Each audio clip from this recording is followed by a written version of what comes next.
Fight back!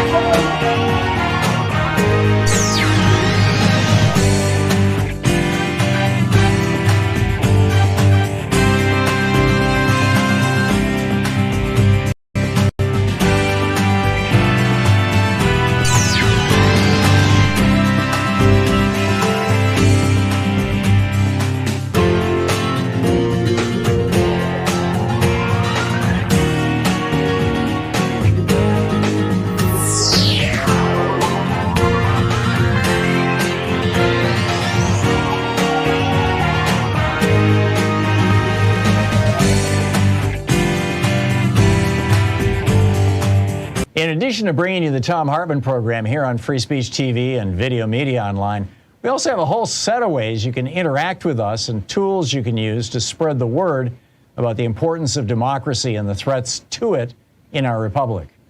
First, there's your daily homework. Sue Nethercutt puts together a daily email newsletter that has a link to every story I discuss on the air, so you can find my sources and you can share them with your friends. It's free and you can sign up at thomhartmann.com. Second, I publish my daily take every day over at the hartmannreport.com website. That's also free if you want the daily 5 days a week rant in your inbox. No ads either. Third, we have the podcasts. There's the free 1-hour version of our daily show that's advertising supported. You can find that wherever you get your podcasts normally. And then there's also the podcast of the entire 3-hour show with no advertisements, and that's available by subscription over at thomhartmann.com. So check them all out at thomhartmann.com and hartmannreport.com. Our book today in the Thom Hartmann Book Club is The Storm is Here, An American Crucible by Luke Mogelson. This is from the introduction. Hoping to stave off an encroaching despair on the morning of January 7th, 2021, I left my hotel in Washington, D.C. and took a taxi to the Lincoln Memorial. I was looking for sanctuary, and an open-air chamber designed to resemble a temple seemed as likely a place to find it as any. I'd been there once or twice before, passing between the marble columns. You weren't humbled into silence as much as welcomed by it. When I arrived this time, however, the monument was closed. Squad cars were pulling up, officers expelling a mob. Many of the people wore red MAGA hats and Trump 2020 shirts. I asked someone what had happened. It seemed that a woman had been posing for pictures with a Gadsden flag, "Don't tread on me," below a hissing snake on a yellow field, when an officer advised that such displays were not allowed. A fracas had ensued, and now the Trump supporters converged at the bottom of the steps, the same steps from which, in 1963, Martin Luther King delivered his "I Have a Dream" speech, and the crowd then began calling the officers Nazis, Marxists, and pigs. Young men in blazers waved their middle fingers. "Christ is king," they chanted. "Aren't we the pussies?" a little bald man asked. "Honestly, we're not overrunning them?" "That's when they start executing people," said a woman in her 30s, glaring hatefully at the police. It occurred to me that some of the officers impassively absorbing this abuse probably had friends in the hospital. Less than 24 hours earlier, I had watched Donald Trump tell a similar, though much larger mob assembled on the far end of the reflecting pool that extended behind us, quote, "If you don't fight like hell, you're not going to have a country anymore," end quote. Thousands of people, many armed with bats, clubs, whips, and other rudimentary weapons, had proceeded to march up the National Mall. At the Capitol, they had wounded around 180 law enforcement agents, smashed through doors and windows, and frantically hunted for politicians determined to sabotage the peaceful transition of power. Some carried nooses, barked racial epithets, assaulted journalists, and called for the vice president to be lynched. On the Senate floor, I watched Trump supporters ransack desks and steal confidential documents. A bare-chested man in a horned headdress wielding a spear pronounced Mike Pence an effing traitor. Then he led the rioters in prayer. An officer who suffered a stroke after being maced would later die. Now it was not the police, but the Trump supporters who were outraged. Once again, they believed they'd been wronged. Once again, their sense of injury was blistering. The woman with the Gadsden flag was a pastor from Los Angeles. "I know that had to be Antifa," she said of the attack on the Capitol. "I know it did, because everyone here," she gestured at the livid crowd berating the police, "there's such a spirit of community." She began to weep.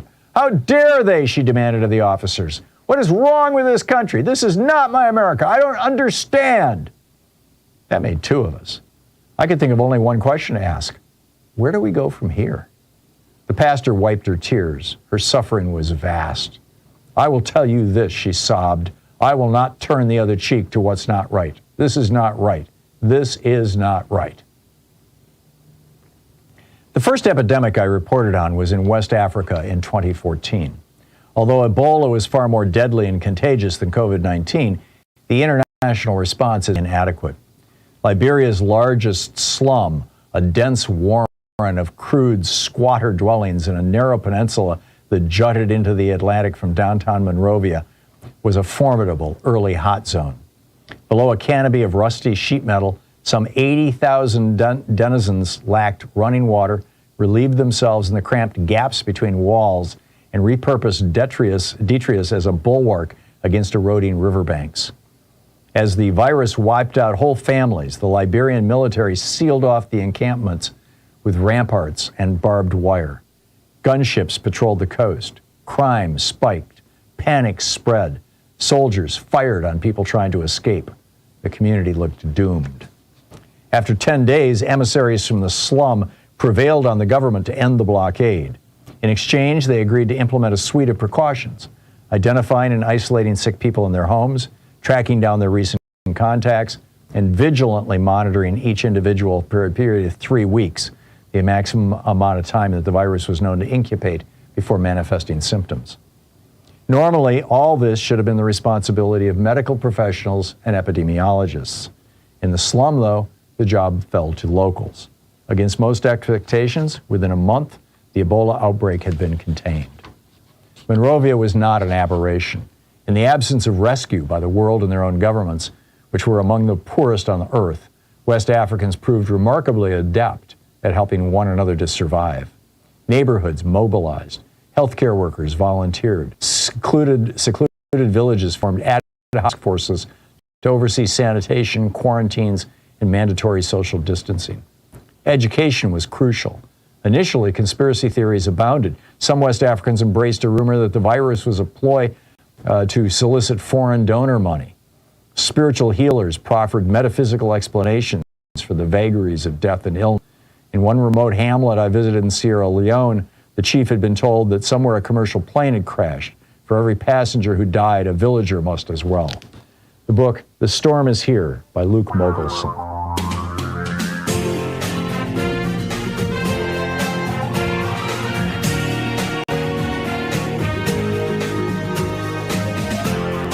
This is the Thom Hartmann Program.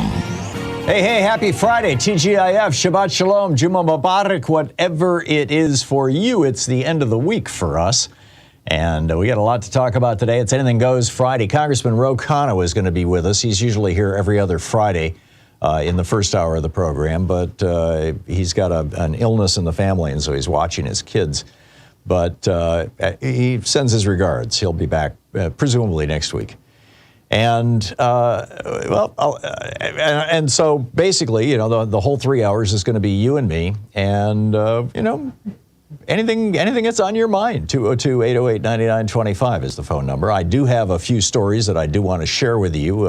I'll sprinkle them through all 3 hours of the program. In the first hour of the program, we've seen more than enough people murdered by police, by American police. I strongly believe, and I'm guessing most Americans agree with me, that it's time for genuine reform. We'll talk about that in just a moment.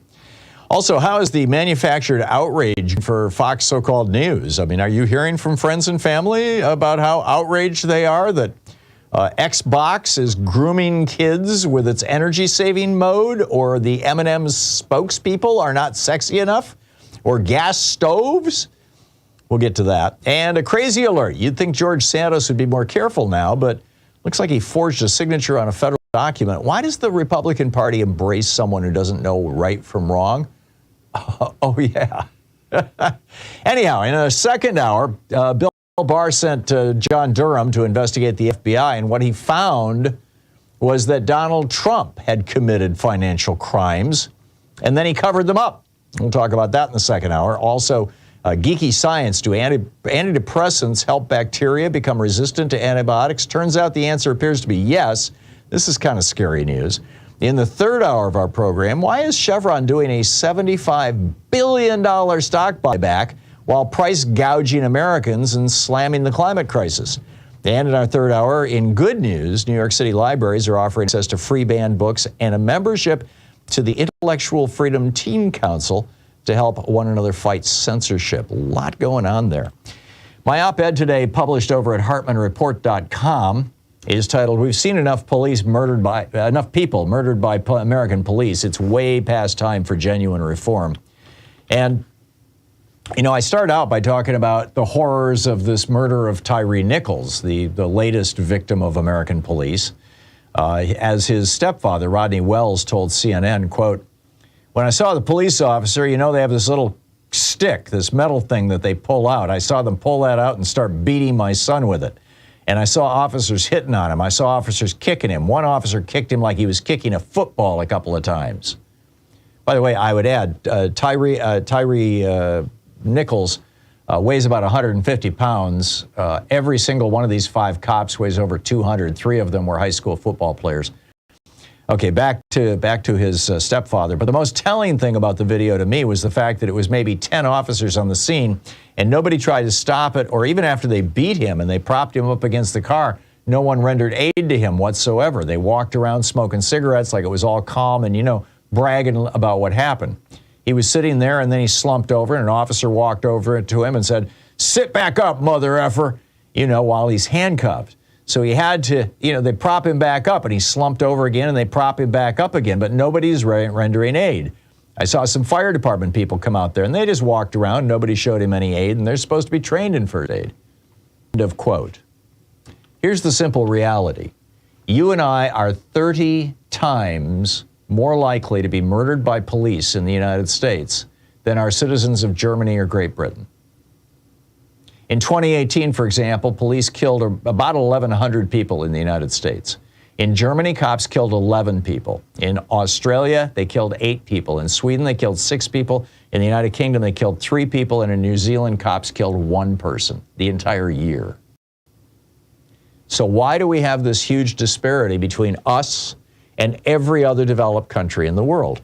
I'd say at the top of the list is that we are the only developed country in the world that does not have nationwide standards for hiring, training, supervising, and disciplining police across what we have here, 18,000 different police departments.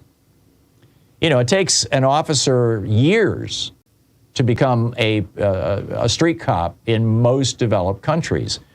The average cop in America spends about as much time training as does a barber. Many of your smaller police agencies require little to no training. You know, I'm an employer here in Oregon, and there are federal standards as an employer, right? I've got to comply with the minimum wage. I've got to comply with workplace safety standards. I've got to comply with rules around non-discrimination. The radio stations that carry my program must answer to the FCC. Most other professions are regulated, particularly those where lives are at stake. You know, doctors, for example, are subject to federal HIPAA standards. Not so much for cops. In part, this is because the Constitution doesn't mention policing, and the 10th Amendment implicitly hands that power to the states, but that shouldn't stop reform. I mean, the Constitution doesn't mention speed limits either, but the federal government is able to impose those on states by saying, hey, you know, we're not going to send you any federal highway money if you don't keep your speed limit at this. You know, it's been different numbers at different times all across the country. Another problem is that we're the only developed country in the world that allows for-profit policing, where police are incentivized to pull people over and write tickets because those tickets are a revenue source that helps support the police department. There's a couple of cities in Canada to do this, but outside of that, no other developed country in the world tolerates policing for profit. And then there's the militarization of our police. Back in 1990, during the George Herbert Walker Bush administration, Bush, of course, went on to become the head of the Carlyle Group, the big defense contractor conglomerate. You know, they pushed through this legislation that created what was called Section 1208 of the National Defense Authorization Act, which allowed the Pentagon, and in some cases, defense contractors themselves, weapons manufacturers, to give or sell, in many cases give, with subsidies from the federal government, quote, surplus military equipment to police departments all across the country, the 18,000 police departments across America. This is a big profit center for the military-industrial complex. It was replaced in 1996 during the Clinton administration with Section 1033, a new part of the NDAA, which expanded the program. And this so heavily contributed to our police, to the militarization of our police, that departments that are heavy recipients of this kind of equipment are measurably more likely to kill their citizens than departments that don't. John Ratcliffe, the member of Congress, in 2017 introduced legislation to end this program, which led a group of researchers to dig into what are the impacts of the 1033 program. And this is what they concluded. This is from the study itself. Quote, receiving no military equipment corresponds with a 0.287 expected civilian killings in a given county for a given year. Whereas, so that's, under 0.3, right, per county. Whereas receiving the maximum amount corresponds with 0.656 killings. In other words, moving from the minimum to the maximum expenditure values on average more than doubles. It increases civilian deaths by roughly 129%. Ruben Gallego, the Arizona congressman, said of the 1033 program, quote, it's one of the most absurd programs in the United States government. Community police officers are not soldiers. And Gallego would know. He was a Marine. Finally, we're the only country in the world where a corrupt Supreme Court has unconstitutionally invented out of whole cloth a doctrine of qualified immunity, which is being used to protect bad cops. Congress tried to fix this with the George Floyd Justice in Policing Act, which passed the House, but it got filibustered in the Senate because the police unions went to the mat for it because it ended qualified immunity. I've mentioned in the past that, Louise and I lived in Germany. We had encounters with the police. They were super professional. It turns out it takes 3 years to become a cop in Germany. And once you do, you're set for life. It's a very, very well-paid profession, excellent benefits, and you're highly respected in your community. Not so here in the United States. I have also told you the story of going through the Georgia Police Academy. I won't repeat that whole thing, other than to say that, what the number one thing I learned from that experience was that there are some really good people who want to be cops, and there are definitely some people who definitely never should be given a gun and a billy club. So what do we do? Well, Congress needs to pass legislation to create national standards for policing, to regulate local and state police departments so violence-prone and violence-craving people don't end up as cops. It should establish minimum standards for police training and certification. It should limit police unions to negotiating pay and benefits rather than protecting bad cops. It should end the militarization of our departments through the 1033 program. It should incentivize community policing and non-police alternatives to deal with mental health crises and the like, and define specific limits and responsibilities for police unions. Congress should also demand full funding of police departments to end for-profit policing. Traffic cameras are more effective at nailing people who are speeding and running red lights than our cops. Use them. Make money from them. But, we don't need police pulling people over for minor things, a broken taillight or, a failure to signal a turn or something. I mean, this is crazy.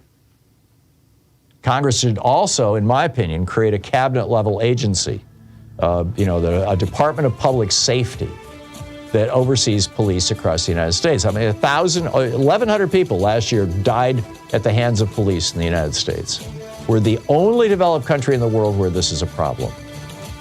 It's time to do something about it. I mean, it's way past time to do something about it. Now, I'm not expecting anything to come out of this corrupt Republican House, but let's start putting the pressure on and laying the plans down. This is the Thom Hartmann Program. Anything Goes Friday. Manufactured outrage at Fox News after the break, and I'm picking up your phone calls. Stick around.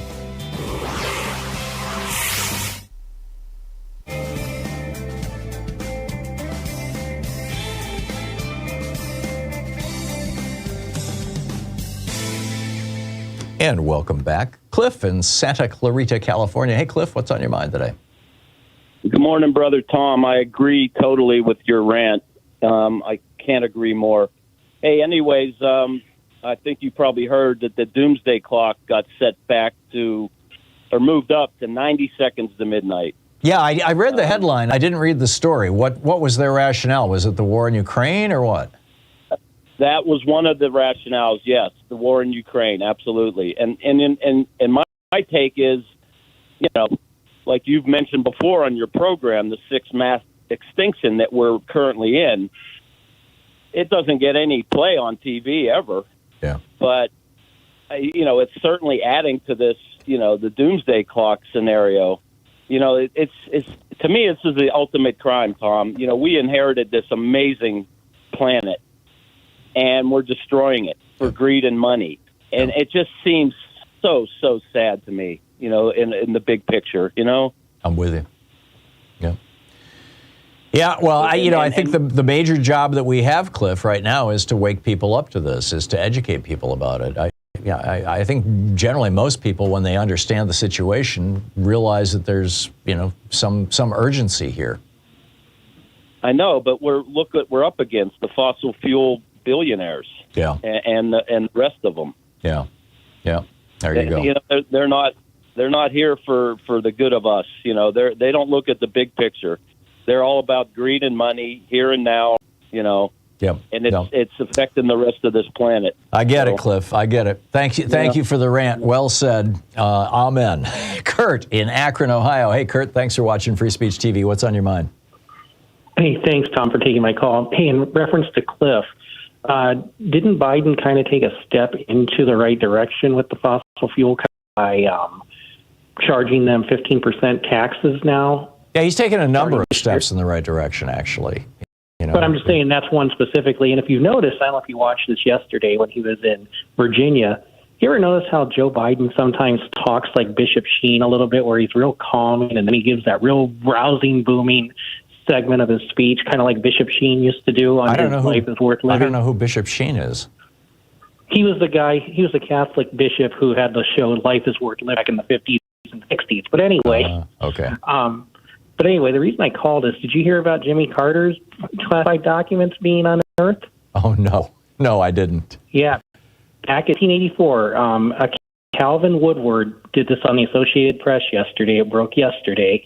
And you can look at it online through the Associated Press. And again, it's Calvin Woodward. An 8th grade schoolgirl actually took his classified documents in 1984 to her show and tell in social studies class.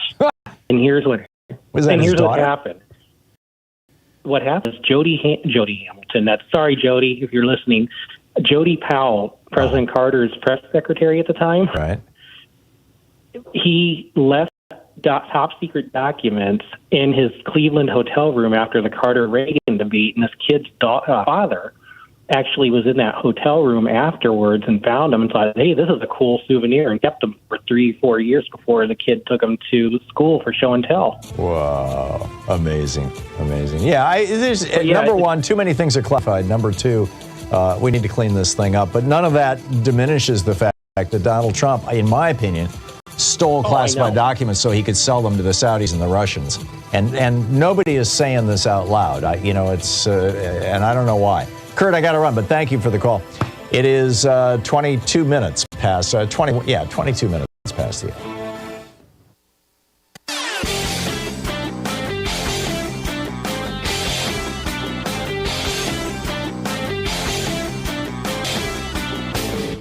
Change starts with you. You can be calling your Democratic or Republican representatives to let them know what you think by calling 202-224-3121. It's the Capitol switchboard. It'll get you right through to them. So everybody knows that George Santos is from a district that Joe Biden won by 16 points, New York's 3rd district, although there was a kind of a gerrymandering, a reapportionment thing that happened there. But it's generally a Democratic district, and if Santos falls, there's probably going to be a Democratic replacement.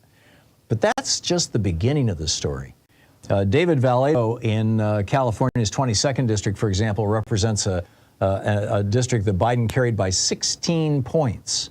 Young Kim in California's 40th, Biden carried by 15 points. Mike Garcia in California's 27th, Biden carried by 18 points. Biden carried by 11 points. Oregon's 5th. Lori Chavez Durham.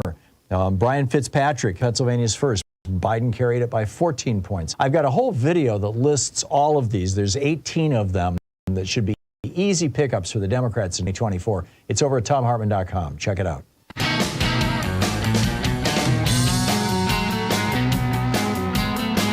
Welcome back. I don't know if you caught this, but Stephen Colbert last night just went off on Fox News. This latest scandal, this is so bizarre. I mean, it's like they've got to have something to be hysterical about. Well, Microsoft, in the latest software update that they pushed out to Xboxes, includes a feature where when the Xbox hasn't been in use for a period of time, presumably a half hour, an hour, something like that, it goes to sleep. So it doesn't use as much electricity. And Microsoft said right on their website that they're doing this because they're trying to reduce electricity consumption around the country in order to save people money and also to save, the fossil fuels that are burned to manufacture electricity or generate electricity. Well, this just went over like, Ainsley Earhardt over on Fox and Friends. She's like, Microsoft must be going woke too because of climate change, as if climate change is some kind of made up thing, right? Colbert says, they want us to turn off our Xbox. What's the next? They're going to tell me to turn off my car engine when I pull into the garage? How am I fall asleep now? Which is just great. And then after that, Fox News went off on another rant about M&Ms, and Earhart was like, one of the guys said they're grooming kids. They're trying to recruit you into climate politics at an early age. Make them climate conscience now. And Earhart says they're going after the children. Oh, God. And then Ted Cruz, he just tweeted, first your gas stoves, then your coffee. Now they're gunning for your Xbox. Right. It's totally weird. I mean, it's like beyond totally weird. And our crazy alert, by the way, for the hour, George Santos, he's just updated a number of his campaign disclosures to the Federal Election Commission. And he needed a treasurer, so he just pulled this name out of the hat, apparently, Thomas Datweiler. He's a veteran campaign finance treasurer for multiple campaigns in the GOP. And so Santos puts his name on the form and forges his signature, apparently. And Mr. Detweiler is out there going, hey, not me. Oh, my God. This is the kind, we still don't know where Santos got his $700,000. I'm still betting on Russia. And, we know that Russia is very committed to destroying American democracy and messing with our country. At the top of the next hour, I'm going to give you a whole lot more information on how John Durham overlooked the Trump connection to Russia in his attempts to prove that the Russia thing was actually a hoax. Not so much.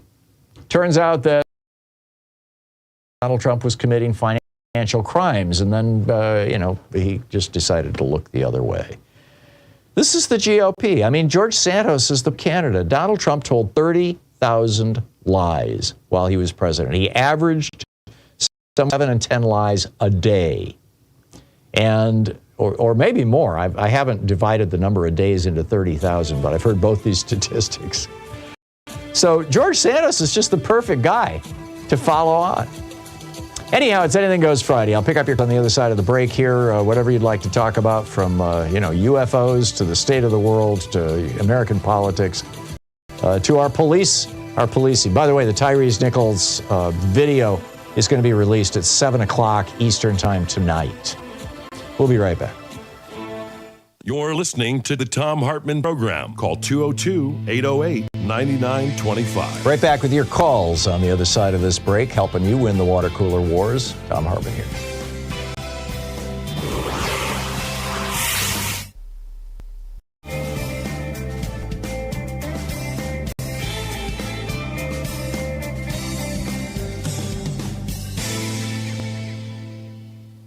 Our book today in the Thom Hartmann Book Club is Transgender Warriors, Making History from Joan of Arc to Marshall P. John Beyond by Leslie Feinberg.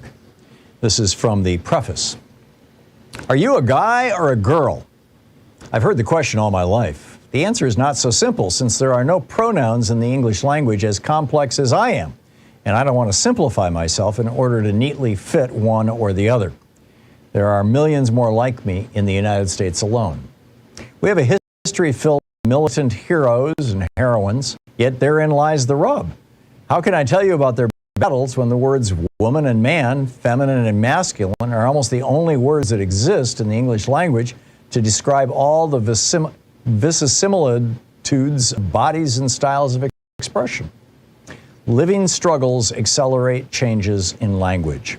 I heard language evolve during the 1960s when I came out into the drag bars of Western New York and Southern Ontario. At that time, the only words used to describe us, cut and seared, yelled at us from the window of a screeching car filled with potential bashers. There were no words that we'd go out of our way to use that made us feel good about ourselves. When we all first heard the word gay, my friends vehemently opposed the word on the grounds that it made us sound happy. No one will ever use gay, my friends assured me, each offering an alternative word, none of which took root. I learned that language can't be ordered individually as if it's from a Sears catalog. It is forged collectively in the fiery heat of struggle. Right now, the sensitive language that was won by the liberation movement in the United States during the 60s and 70s is bearing the brunt of a right-wing backlash as being politically correct. Where I come from, being politically correct means using language that respects other people's oppressions and wounds. This chosen language needs to be defended. The words I use in this book may become outdated in a very short time because the transgender movement is still young and defining itself. But while the slogans lettered on the banners may change quickly, the struggle will rage on. Since I am writing this book as a contribution to the demand for transgender liberation, the language I'm using in this book is not aimed at defining, but defending the diverse communities that are coalescing. I don't have a personal stake in whether the trans liberation movement results in a new third pronoun or gender-neutral pronouns like the ones such as Z, she or he, and here, her, his, being experimented with in cyberspace. It is not the words in and of themselves that are important to me. It's our lives. The struggle of trans people over the centuries is not a his or her story. It's a our story. I've been called a he, she, butch, bulldagger, crossdresser, passing woman, female to male transvestite, and drag king. The word I prefer to use to describe myself is transgender. Today, the word transgender has at least two colloquial meanings. It has been used as an umbrella term to include everyone who challenges the boundaries of sex and gender. It is also used to draw those who reassign the sex they were labeled at birth and those of us whose gender expression is considered inappropriate for our sex. Presently, many organizations, from Transgender Nation in San Francisco to Monmouth Ocean Transgender on the Jersey Shore, use this term inclusively. I asked many self-identified transgender activists who are named or pictured in this book who they believed were included under the umbrella term. Those polled named transsexuals, transgender, transvestites, transgenderists, big enders, drag queens, drag kings, crossdressers, masculine women, feminine men, intersexuals, people referred to in the past as hermaphrodites, androgynes, cross-genders, shapeshifters, passing women, passing men, gender benders, gender blenders, bearded women, and women bodybuilders who have crossed the line of what is considered socially acceptable for a female body. But the word transgender is increasingly being used in a morphic way as well. The term transgenderist was introduced into the English language by trans warrior Virginia Prince. Prince told me, quote, I coined the term transgenderist in 1987 or 88. There had to be some name for people like myself who trans the gender barrier, meaning somebody who lives full-time in the gender opposite to their anatomy. I have not transed the sex barrier, end quote. As the overall transgender movement has developed, more people are exploring this distinction between a person's sex, female, intersexual, male, and their gender expression, feminine, androgynous, masculine, and other variations. Many national and local gender magazines and community groups are starting to use TS/TG, transsexual and transgender. Under Western law, doctors glance at the genitals of an infant and pronounce the baby female or male, and that's that. Transsexual men and women traverse the boundary of the sex assigned at birth. And in dominant Western cultures, the gender expression of babies is assumed at birth. Pink for girls, blue for boys. Girls are expected to grow up feminine, boys masculine. Transgender people traverse, bridge, or blur the boundary of the gender expression that they were assigned at birth. The book is Transgender Warriors Making History from Joan of Arc to Marsha P. Johnson and Beyond by Leslie Feinberg. Transgender Warriors.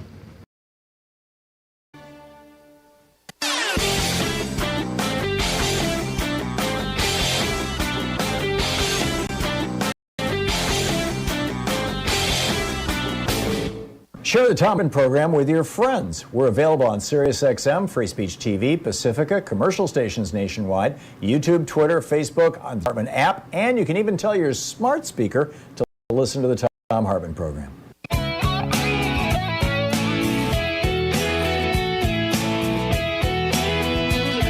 Welcome back, 34 minutes past the hour, and Frank in Thompson Falls, Montana. Hey, Frank, what's on your mind today? Thanks for taking my call. A quick history, and then I'll ask my question. Okay. My cousin was an admiral. My dad was a senior chief petty officer. My other cousin was an FBI agent that died in the line of duty. I have another cousin that guarded U.S. embassies all over the world for 20 years. My mom was an election official for 25 years.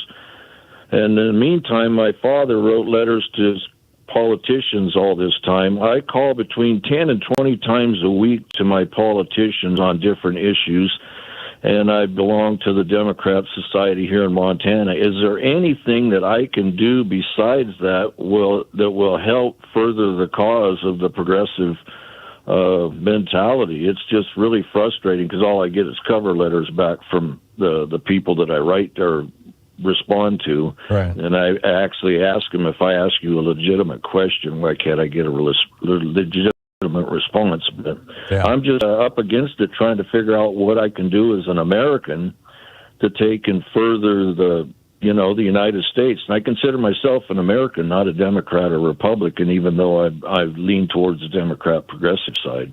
I get it. There's some great organizations you might want to check into. Indivisible.org is, on the upping right now. There's, MoveOn.org, Progressive Democrats for America, PDAmerica.org. There's a bunch of them out there that are worth checking into. Your local Democratic Party can always use help and volunteers. That's a good place to start.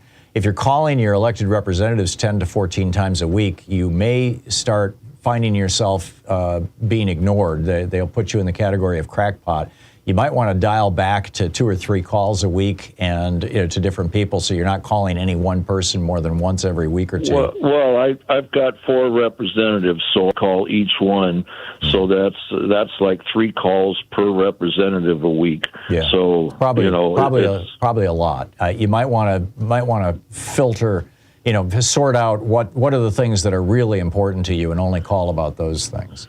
Well, that's what I explained to the gentleman 2 days ago. I said I never made a phone call in my life until Trump got elected. Yeah. And then it's a situation where I say, well, I'm only going to call once a week. And then something else comes up on the news, just like the guy that was working with the Russians that was part of the FBI in New York City. And it's like, well, do you sit there and keep quiet, or do you voice your opinion? Yeah, no, I'm trying to be as pragmatic as possible here, and I can tell you from having known a number of members of Congress and how their offices work that every member of Congress can give you a list of names of people who they consider to be gadflies or crackpots, exactly, and the people who call them every single day. Polite.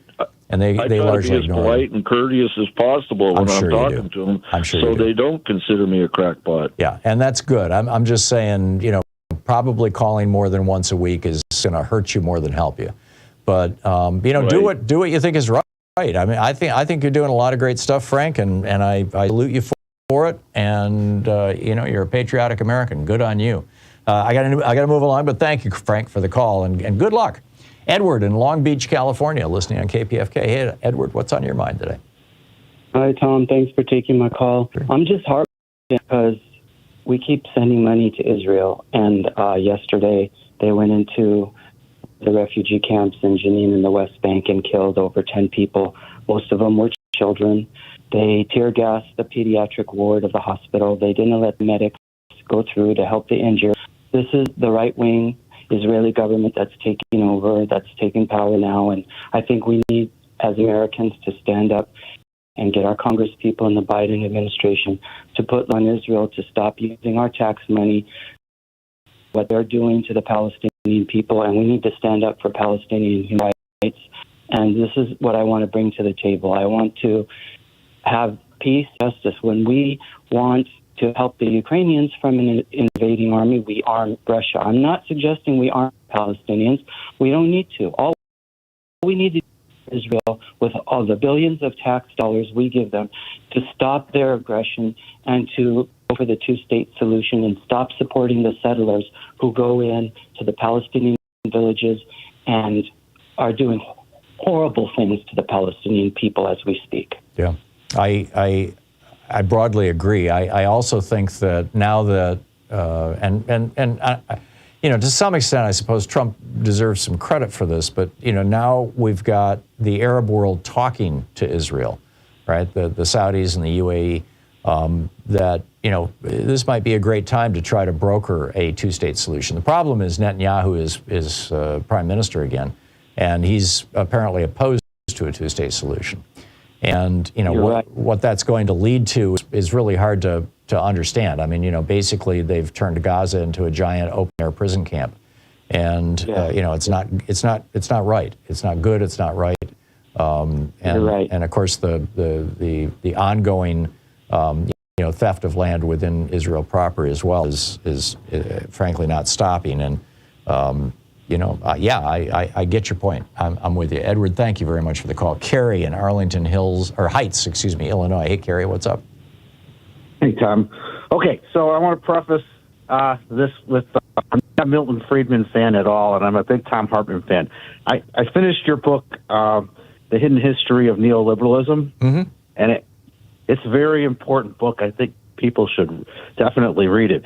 But I think you kind of failed to make the distinction between Milton Friedman as an academic and Milton Friedman as a political actor. And I'm not sure what he actually did as a political actor. And maybe he did a lot. But, having studied economics at a higher level, he kind of made an important contribution.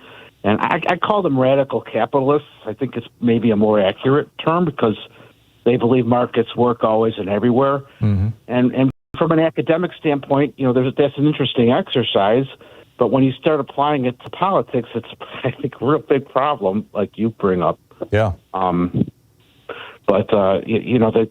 The dialectic between them and what commonly called Keynesians, that's what I was studying when I was getting my degree. Yeah, that debate is a fascinating one. But as you point out, Kerry, when you take it into the real world, which is very much what Friedman did, whether it was in Chile or here in the United States, when you take it into the real world, you discover how the road to hell is paved with good intentions. These guys actually got together back in the 30s in Paris and then later in the 40s in Switzerland, and with the goal of trying to stop the world from ever going fascist again. I mean, that it was a noble goal. They just, I think, fundamentally misunderstood the nature of politics. Well, there's also some problems with economics. It is an academic exercise, primarily, and there's an assumption, that goes back to David Hume, that everybody acts in their own best interest, and that's not true. Right. Now, that makes the math work really, really well, but it gets messy when you start realizing that people don't act in their best interest. But, if you're going to apply that to real life, I think you're going to have a big problem either way. Yeah, I agree. And spot on, Kerry. And thank you for reading the book. I think it's the most important book of the series. I think the book I did on guns, the book I did on healthcare, and this last one The Hidden History of Neoliberalism are the three really important books of the 9 that I've published in the Hidden History series, or I guess 8 so far. The next one will be The Hidden History of American Democracy. Carrie, thank you. Thank you for the call. Sharon in Tucson, Arizona. Hey, Sharon, what's on your mind today? Good morning, Tom. Thank you for taking my call. Sure. My pleasure. Okay. I'm talking about police abuse. Mm-hmm. Okay. When I was just a young girl in my 20s, I was a public elementary school teacher. Aside from that, I had started dating someone and it didn't feel right, so I disconnected from this person. And he went to the police department and said I had drugs in my apartment. Well, they came to my door, 2 of them, and they said, we are arresting you on suspicion of drugs. Mm. I said, look around my entire apartment. There is none. And they arrested me anyway. Whoa. They put me in the back part of the back seat of their police car. They rode me through the area where I taught. They put on their sirens so that the community could see the teacher sitting in the back of the car. They took me to the police station. They put numbers under me. They gave me fingerprints. They took pictures of me. I hadn't done anything. Right. I almost lost my teaching career. Wow. And was your ex-boyfriend close to the cops? I mean, were they doing this as a favor to him, or were they doing this because they took him seriously? And how did they arrest you if they didn't find any drugs in your apartment? Because they did. They just did it? Yes. Yeah. As a matter of fact, while we were driving down one of the streets, they used the N-word to a woman walking down the street. Huh. Yeah. So anyway, thank God I had a member of my family who had a legal background, and this guy was held accountable. Yeah. But I was told that I couldn't make the police officers accountable because they would be waiting for me at every stop sign. Yeah. Yeah, and that's probably true. That was probably true. I mean, policing was much even worse than it is now, 20, 30 years ago. Sharon, thank you for sharing your story with us. That's a grim one. As tragically, so many encounters with the police turn out to be. We'll be right back. You're listening to Thom Hartmann. Visit thomhartmann.com for audio and video archives. Defending America from the weapons of mass deception. I'll be right back with your calls.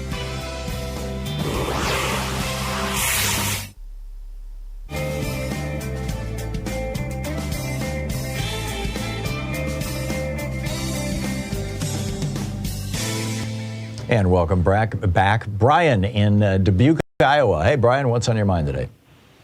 Hi. I just wanted to give a shout out to the Thom Hartmann program because my mother, who's 80 years old, called me on the phone about a month ago and told me that the very next day she was going to be calling someone to sign up for Medicare Advantage. And right now, my mom pays $120 a month for her insurance, which she can easily afford, more or less. Mm-hmm. And going to Medicare Advantage, she would have only had to pay something like $27 a month. But with her insurance that she has now for $120 a month, she's covered 100% no matter what for dental, hospital stay, medication. If she had switched to Medicare Advantage, she would have been on the hook for 20% of anything over a certain amount of money. And I'm not sure what that amount is, but it's probably not that much. And anybody knows how quickly you can rack up a $10,000, $20,000, $100,000 hospital bill, or end up needing a medication that costs $2,000 a month or whatever.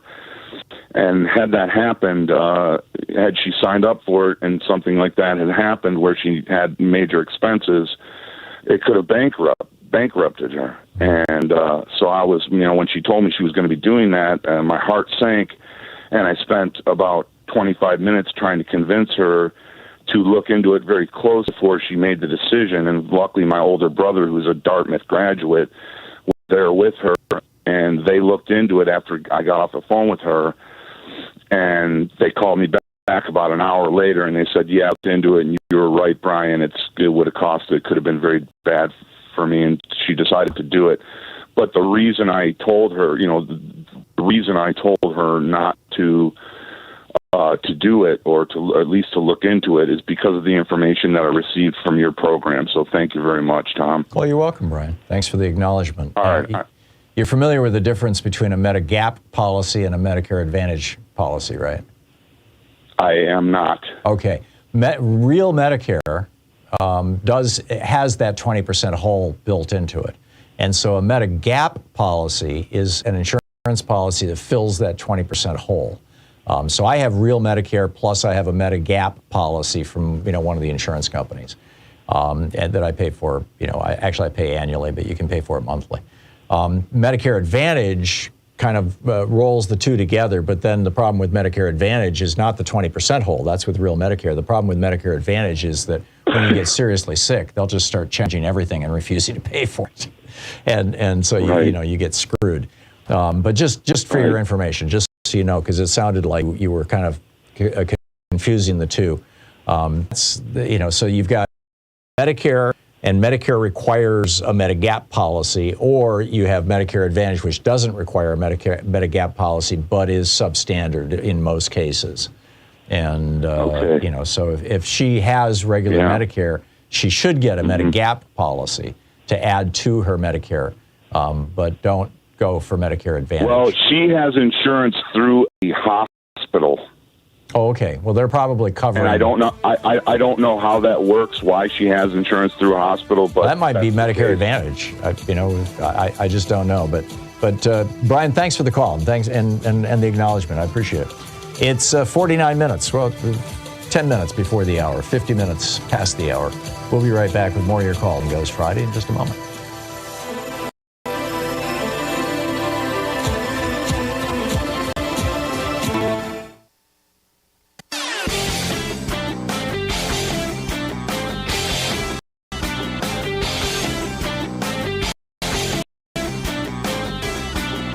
Help support progressive radio. If you're listening to us on a commercial station, call their advertisers and let them know you're listening. If you're listening to us on Pacifica, or one of our many nonprofit stations, please support them when they do their fundraising drives. Thanks for supporting progressive talk radio, and tag you're it. There are no good solid numbers on it, but it appears that the majority of people who have Medicare Advantage programs or plans believe that they're on Medicare. This is certainly how Medicare Advantage is sold. Oh, you're missing out on benefits under Medicare. It's Medicare Part C, don't you know?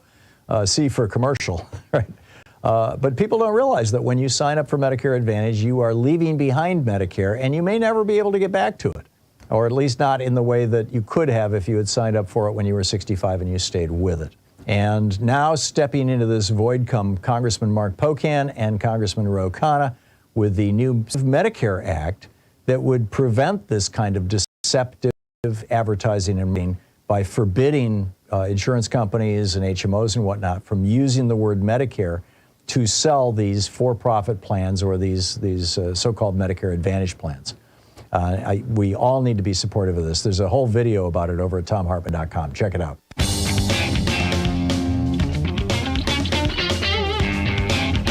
Welcome back. Picking up your calls. Jay in Washington, D.C. Hey, Jay, what's on your mind today? Hey, how you doing? Thanks for taking my call. Sure. Yeah, I was just calling to chime into the discussion with regards to policing. Mm-hmm. I think one of the things that kind of frustrates me with regards to the discussion is that there's never talk about how, there's just, one, in many parts of the country, there's a substantial shortage of police. And then also the types of people who I think we would expect to go into policing, I think generationally are just choosing not to go into that profession. And I think, those are some of the, realities of policing that, creates a myriad of problems that I think have evolved a lot of the situations with regards to police brutality and some of the issues that we observe in the general public with regards to police. I agree. That's why I'm saying make it a profession rather than a job. Make it something that you have to, I mean, in Germany you have to go to school for 3 years before you can become a cop. It's a 3-year training program, and then you're paid like in Germany you're paid about the same as a doctor if you're a cop. I mean, we should do that here. Yeah, I agree, but I think one of the things that I think we, especially as Democrats, we kind of missed the mark on is discussing the issue as a shortage of funding, or maybe trying to alter the funding of police. I mean, I think a strategy would be to try to bolster the career, as you described, to make it more of a profession, or at least more attractive to the personalities and the people that we would expect to go into policing. And we want to go. I don't think that there's. Yeah. Yes, and I don't think there's. I really don't think there's a concerted effort to try to do that. And I think, concepts like funding the police, or trying to extract resources from the police. And I'm not accusing bad behavior by the police, but I just think the ideology should be to try to bolster that career, funding, more incentives for, whatever types of personalities. That and higher standards for training and behavior and accountability. I'm with you, Jay, and in fact, that's what I'm calling for in my op-ed today. Jay, thank you. Thanks for your contribution to the conversation. Kevin in Durham, North Carolina. Hey, Kevin, what's on your mind today? Hey, Tom. I think that we really need to be talking more, and there should be a whole lot more outrage about Ron DeSantis. I mean, this guy's out of control. First, he bans an AP African American Studies course. From what I understand, correct me if I'm wrong, but AP classes are elective, meaning you choose the class. That's correct. So he's banning classes. He's banning classes that aren't even required curriculum. And they're created by the College Board nationwide. And the College Board isn't like, some left-wing activist group. It's an academic group. Right, for college. Exactly. And then I'm hearing this week that he is telling teachers they can no longer have a classroom library unless it's vetted by a librarian official, and if they don't do it, it's a felony. Yep. I mean, this is just control. I mean, it pains me as a black man to see this happening in 2023, where they're banning books about MLK, they're banning books about Rosa Parks. Yep. And I don't hear the media talking about this when they bring up Ron DeSantis as a potential presidential candidate. It's so infuriating. Yeah, I agree. And the really sad and tragic thing about this guy is that the more publicity Ron DeSantis gets for doing this, the more support he's going to get in some parts of the United States, and that's a sad and grim reality. Donald Trump mainstreamed racism in the United States and homophobia and just generalized bigotry. And Ron DeSantis is trying to be, mini Donald Trump. And now he's essentially declared that he's going to be running against Donald Trump. This proxy, who's going to run the RNC. My guess on this, Kevin, is that Trump and his positions are not that popular, and that DeSantis is catering to that might get him a victory in a primary. But I think America has left this. A lot of Americans have left this behind. It sells well in rural, all-white, red areas, but I don't think that they're going to be deciding the next presidential election. I'm guessing that DeSantis is going to go down in flames. Let's see. I hope so. Yeah. I hope so too, because he is representing the worst of America, and he's not a stupid guy. I mean, this guy graduated from Harvard and Yale. He knows exactly what he's doing. This is all very strategic, and which makes it even worse, in my opinion. Kevin, thank you for the call, and for raising what I think is an important topic. We'll be right back. Bill Barr sent John Durham to investigate the FBI. What did he find? Financial crime by Donald Trump that then Bill Barr and John Durham decided, hey, we don't need to talk about that. You're listening to Thom Hartmann.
addition to bringing you the Thom Hartmann program here on Free Speech TV and Video Media Online, we also have a whole set of ways you can interact with us and tools you can use to spread the word about the importance of democracy and the threats to it in our republic. First, there's your daily homework.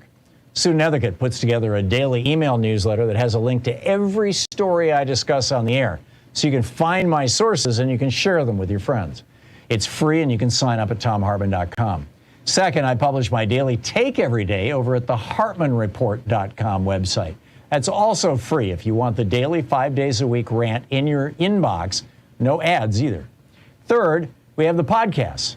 There's the free 1-hour version of our daily show that's advertising supported. You can find that wherever you get your podcasts normally.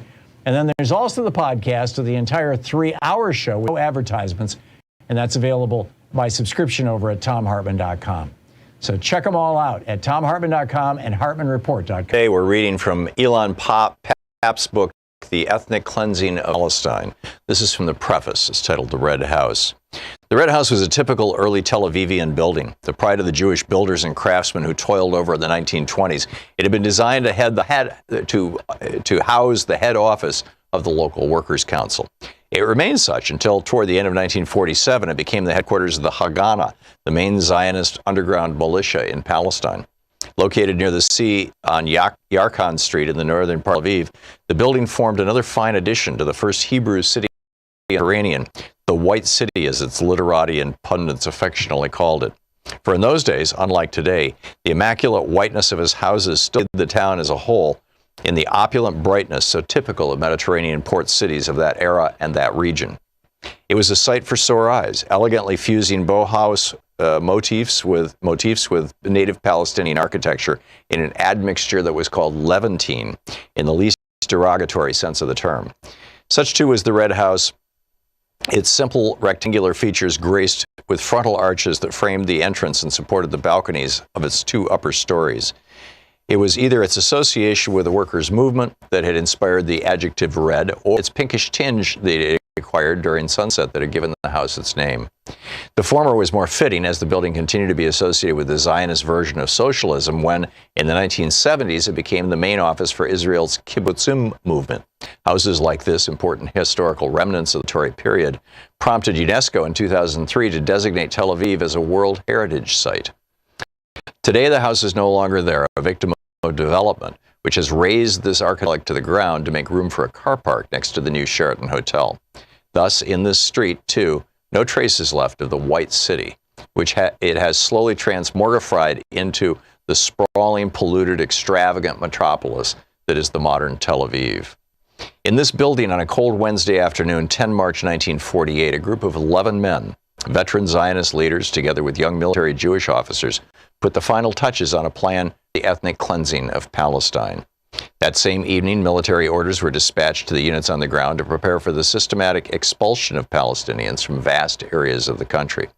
The orders came from a detailed description of the methods to be employed to forcibly evict the people: large-scale intimidation, laying siege to and bombarding villages and population centers, setting fire to homes, properties, goods, expulsion, demolition, and finally planting mines among the rubble to prevent any of the expelled inhabitants from returning.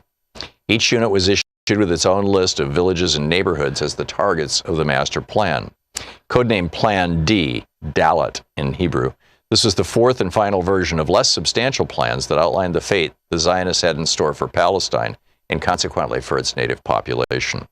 The previous 3 schemes had articulated only obscurely how the Zionist leadership contemplated dealing with the presence of so many Palestinians living in the land that the Jewish national movement coveted as its own. This fourth and last blueprint spelled it out clearly and unambiguously. Quote, "The Palestinians have to go," end quote. In the words of one of the first historians to note the significance of that plan, Simcha Flapan, the military campaign against the Arabs, including the conquest and destruction of the rural areas, was set forth in the Haggai's plan. The aim for the plan was in fact the destruction of both the rural and urban areas of Palestine. The first chapter of the book will attempt to show this plan was both the inevitable product of the Zionist ideological impulse to have an exclusively Jewish presence in Palestine, and a response to developments on the ground once the British cabinet had decided to end the mandate. Clashes with local Palestinian militias provided the perfect context and pretext for implementing the ideological vision of an ethnically cleansed Palestine. The Zionist policy was first based on Palestinian attacks in February of 1947, and it transformed into an initiative to ethnically cleanse the country as a whole in March of 1948. Once the decision was taken, it took 6 months to complete. When it was over, more than half of Palestine's native population, close to 800,000 people, had been uprooted. 500 villages had been destroyed, and urban neighborhoods had been emptied of their inhabitants. The plan decided upon on 10 March 1948, and above all its systematic implementation in the following months, was a clear-cut case of ethnic cleansing operation regarded on national law today as a crime against humanity. After the Holocaust, it has become impossible to conceal large-scale crimes against humanity. Our modern communication-driven world, especially since the upsurge of electronic media, no longer allows human-made catastrophes to remain hidden from the public eye or to be denied. And yet one such crime has been erased almost totally from the global public memory: the disposition of the Palestinians in 1948 by Israel. This, the most formative element in the modern history of the land of Palestine, has ever since been systematically denied and is still today not recognized as an historical fact, let alone acknowledged as a crime that needs to be confronted politically as well as morally. Ethnic cleansing is a crime against humanity, and the people who perpetrate it today are considered criminals to be brought before special tribunals. It may be difficult to decide how one ought to refer to or deal with in the legal sphere those who initiated and perpetrated ethnic cleansing in Palestine in 1948. But it's impossible to reconstruct their crimes. Anyhow, it continues the ethnic cleansing of Palestine.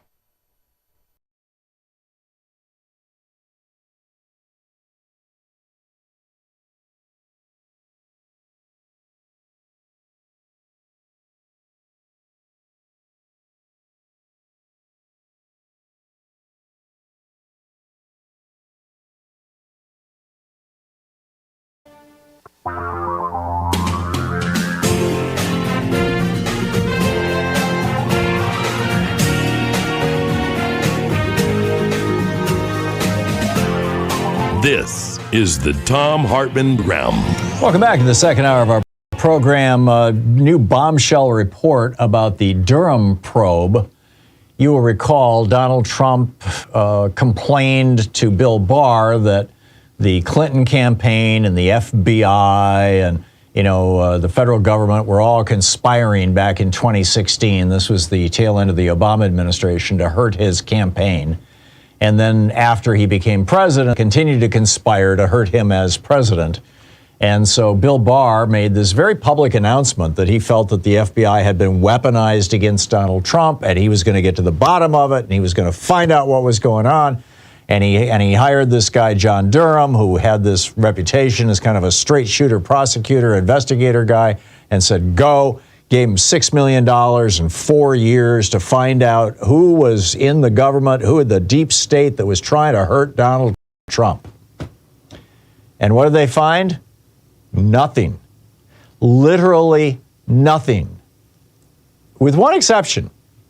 Durham and Barr actually got on a plane together and flew to Italy to talk to Italian authorities. And I think this might have had something to do with Marjorie Taylor Greene's argument about the Jewish space lasers, because that had something to do with Italy. And so anyhow, they flew to Italy to see if there was some connection there. And what the Italian police told them was, well, we don't know about that, but we do know that Donald Trump is involved in serious prosecutable financial crimes here in Italy. And at that point, John Durham, this is where it gets fascinating. At that point, John Durham said, oh, really? And they provided him with some evidence, and he said, whoa, this is worth a criminal investigation. Trump. And so he launched a criminal investigation of Donald Trump.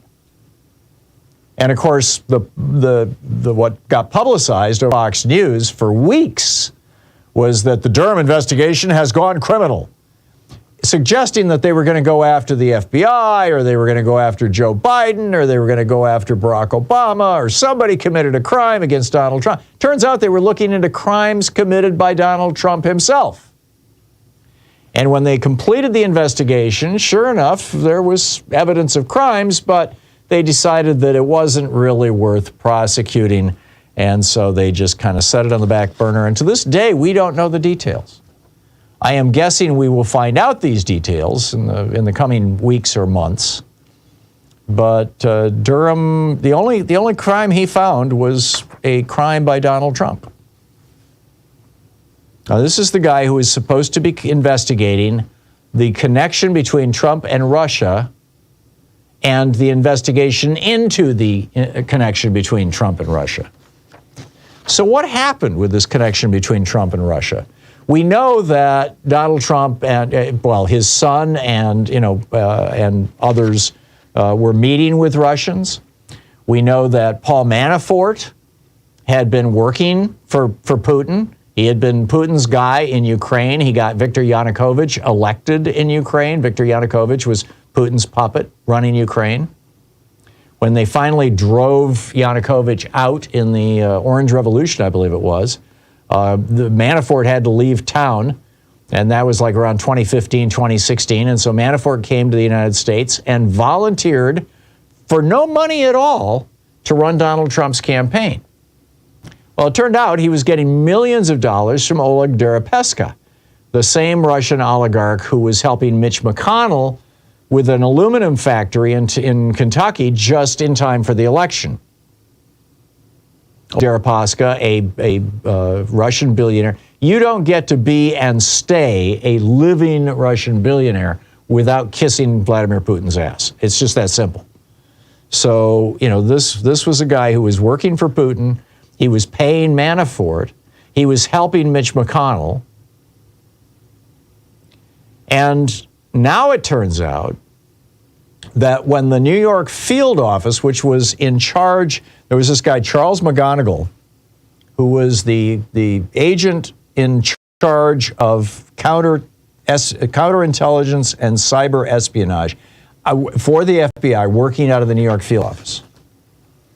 And when this information that the guy who was running Donald Trump's campaign was being paid by Putin in order to damage America by making Donald Trump president, when that information got to the New York field office, Charles McGonigal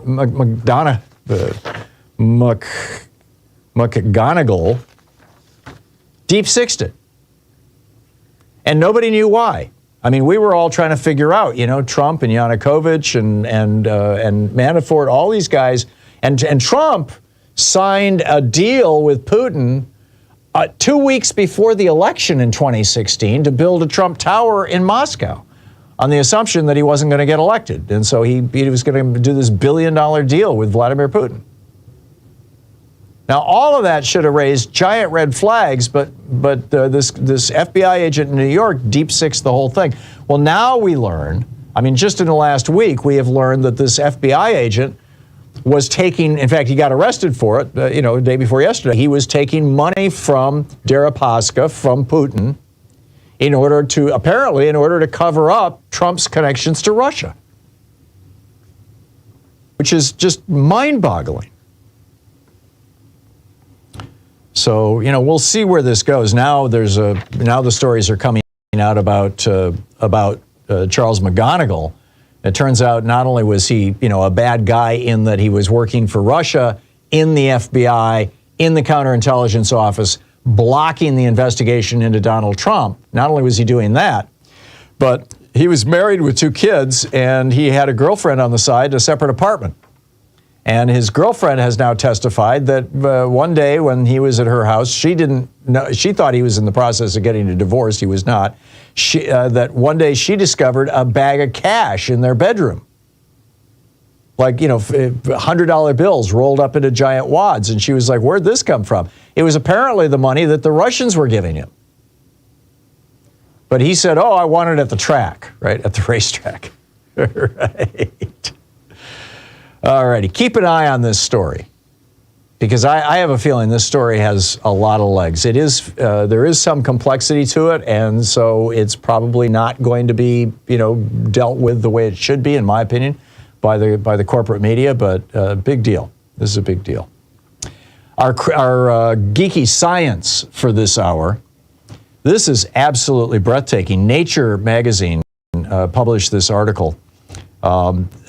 Researchers have found that antidepressants, the whole family of antidepressants, the SSRI drugs that are, Prozac is the most well, but there's all kinds of them. There's dozens of them. They go by all different kinds of names.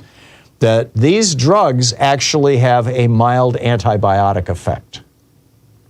They kill bacteria. And they can, and regularly taking antibiotics is not a good thing, particularly for your gut bacteria. When people's gut bacteria starts getting disturbed by taking antibiotics, and this may be one of the why people gain weight when they take antidepressants, is that their gut bacteria is no longer, appropriate. It's now all screwed up, which itself can cause mental, problems. But now they're finding that exposure to these antidepressants because they're mildly antibacterial, is causing the bacteria to develop antibiotic resistance. This is a quote from the article. In a 2018 paper, the group reported that E. coli became resistant to multiple antibiotics after being exposed to fluoxetine, commonly sold as Prozac. The latest study examined 5 other antidepressants and 13 antibiotics from 6 classes of such drugs and investigated how resistance to E. coli developed. Exposure of E. coli to antidepressants led to an increase in the microbe's mutation rate, which then raises the question, is it causing other cells in our body to mutate? Because mutation is how cancer starts, right? And I don't know that there's ever been a study on that, but they say at least one antidepressant, sertraline, promoted the transfer of genes between bacterial cells, a process that can speed up the spread of resistance through a bacterial population. This is concerning. It's also concerning because so many people, 1 in 10 Americans, are on antidepressant drugs right now. So many people are taking these drugs that they are ubiquitous in the nation's water supplies, sewage systems, where there's lots and lots of bacteria that are now being exposed to mutagens that are producing superbugs, which is what whacked my niece. This is the Thom Hartmann Program. She got one of these superbug infections, and last week they took off a leg and her right hand because of this. And this is not good.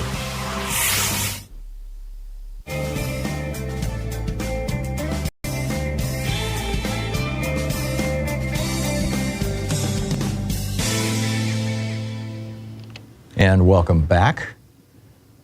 Let's see here. Mike in clicked in the right place. Mike in Lomita, California. Hey, Mike, what's on your mind today? Hey, Tom. I've been really losing a lot of sleep. Just staying awake, worrying about the deficit. Are you serious, or you're being tongue-in-cheek, right? Would I be ironic? No. So I have a little suggestion, though, since the administration doesn't seem to be willing to entertain their proposal to cut Social Security and Medicare to attack the deficit, which Trump ballooned up so much. And that is, I call it a You Go First program. And just make the precondition that will never be discussed unless these deficit hawks first agree to have their own federal pensions cut by the same percentage they would cut the entitlement programs, and all of their PAC money be turned over to the U.S. Treasury for deficit reduction. I think they just have to offer a proposal. I mean, they're terrified to do this. Hakeem Jeffries was on NPR this morning, and he was saying, let them tell us what they want. We're willing to listen, but we're not going to cut Social Security and Medicare. That's what they're going to have to go after. And then sadly, NPR interviewed this economist who was just extraordinarily disingenuous. Well, Joe Biden's doing too much spending and it's causing inflation. I mean, just Republican talking points on NPR, for God's sake. It was very depressing. But I get it, Mike. Go ahead. And no doubt on the inflation on price and wage inflation rather than what's actually driving it. Yeah, he absolutely was. Mike, thanks a lot for the call. It's pretty grim stuff. Ike in Charleston, South Carolina, what's on your mind today? Well, just as an opener, yeah, how much money can you stuff in oligarchs' pockets that basically goes out of circulation? Effect on inflation, I wonder. But beyond that, I got a stupid question for you, Tom. Go for it. And I've been wondering this ever since this mess started. I looked it up, and there was a fellow that was in charge of the National Archive for about 20 years. And he just recently, last July, I believe it was, retired or left the post. And this lady came in behind him, and then all of a sudden we had all these documents that were missing. So it leads me to wonder, why in the world haven't we been talking about this fella? And or why haven't we heard people that run this National Archive? Do they have any responsibility in tracing these documents? Do they have any responsibility in handling these things? They try to make it sound like, and this is one other thing that bugs me too. I'm sick and tired of hearing these people talk about, well, it was my staffers that put this stuff in the box, and I don't know, blah, blah, blah, blah. Every time people in position of power get something put in their face that's their responsibility, that they should have been doing or taking care of, they want to pop on the little pencil blame it on the grunts underneath them. Yeah. Here's the deal. The National Archives are where documents go to retire. So most of, I have no idea how many documents are in the National Archives, but most of the documents that are live, that are active right now, have nothing to do with the National Archives. They don't end up there until after the administration has left. So, it's not quite like, classified documents are not quite like a lending lottery. Ike, thanks for the call.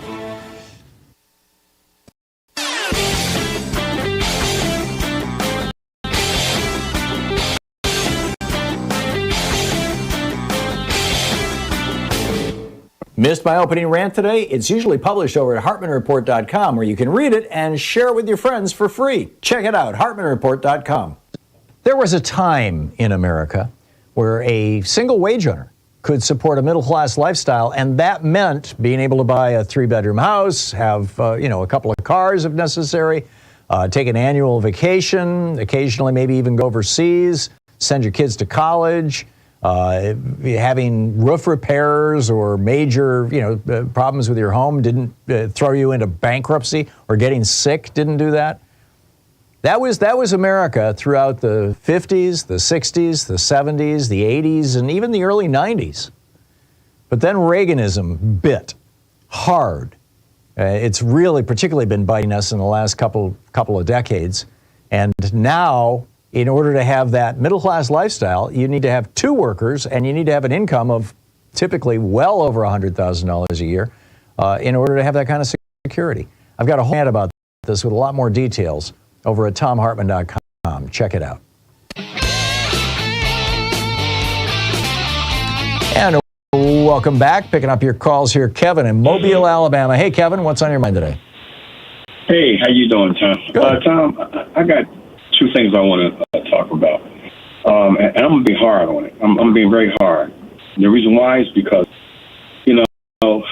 I'm a child of the 50s, and all the stuff you were talking about, the 60s and the 70s. I lived that, and that's post-traumatic politics.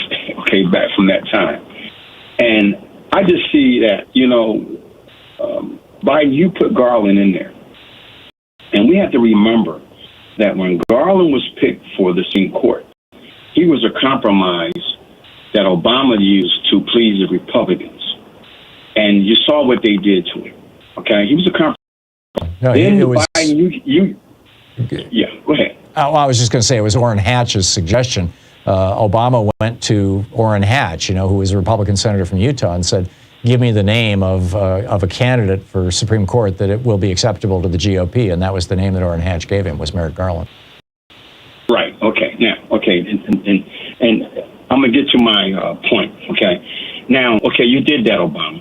Okay, and the problem that progressives have with the Democrats, with the Democratic Party, period, is you always reaching across the aisle to please the Republicans. Okay? So now they slap you in the face, Obama, and then Biden, you get in there, you were a compromise also as as a president, because you were really getting ready to get out of the race, okay, until what's the name came in there and said, no, y'all go ahead and vote him in there. Yeah, Jim Clyburn. So now we got, right, Jim Clyburn. So now you turn around and you put Garland in there, okay? And you put Garland in there, and look what's going on. You're talking two years. Yeah. Now, one of these traitors, these insurrectionists, have been indicted. Even is there an investigation going on? Now I understand they say, oh well, he's quiet about all that, but nah, that woman in Georgia, 9 months, she's ready to get an indictment. Yeah. I guarantee there's going to be an indictment. Yeah, this is a disgrace. This is a disgrace, and this is what the Democrats do. Johnson did it when he found out that Nixon was committing treason and didn't say anything. Yep, you're right. He took that to his grave. This is the problem that we have with the Democratic Party.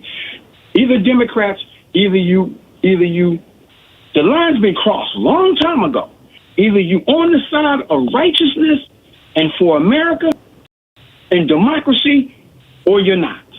There's no in between going on here. Yep. I'm gonna say this, and I've been saying this for the past year and a half. Garland should have been fired 6 months after he got in there. Period. Should have been fired. Yeah. Okay. That's one thing I want to say. The other thing I want to say is I'm down here. I'm actually from the north. Like I told you, I'm a protest the whole 9 yards, blah blah, all that kind of nonsense. But now you're living in Alabama. I'm living in Alabama. I'm deep south right now, and I got friends who all for Trump, the Trumpism, the MAGAism, and the lieism, because that's what it is lieism. Mm-hmm. You know what I tell them? Tell me one thing that he has done for you personally. One thing. They can't say it. Yep. The problem with the media, and I'm talking about the progressive, I'm not talking about the corporate media. I'm done with them. I'm talking about like your shows and Randy Rose and all those shows like that, which Randy does do. Don't attack the politicians. They know they're corrupt. They're dating. They are political prostitutes. Most of them, not all of them, but they're prostitutes. Go after the voters who vote for them. Why would you vote for a person who you're getting a welfare and they just cut the welfare check by 20%? Why would you vote for him or her? Go after the voters. Yeah, well, and that gets us back into the failure of the Democratic Party to do national messaging. The Republican Party comes up with a national message, but just to put this in context, when the Republican Party comes up with a national message every single day, they have 3 issues per day that they push out into the media, that Fox amplifies, everybody else amplifies. This is coming out of a large network that is well funded by right-wing billionaires. There is no parallel to that on the Democratic side. And so there isn't that discipline on the Democratic side. But I share your frustration. I absolutely share it, Kevin. And I'm as upset as you are, I believe, with Merrick Garland. Kevin, thank you for the call. Spot on. It is 27 minutes past the hour. We'll be back with your calls on Anything Goes Friday on the other side of this break. You're listening to the Thom Hartmann Program. Call 202-808-9925. Speaking the truth, Big Pharma you didn't know all about. We'll be right back.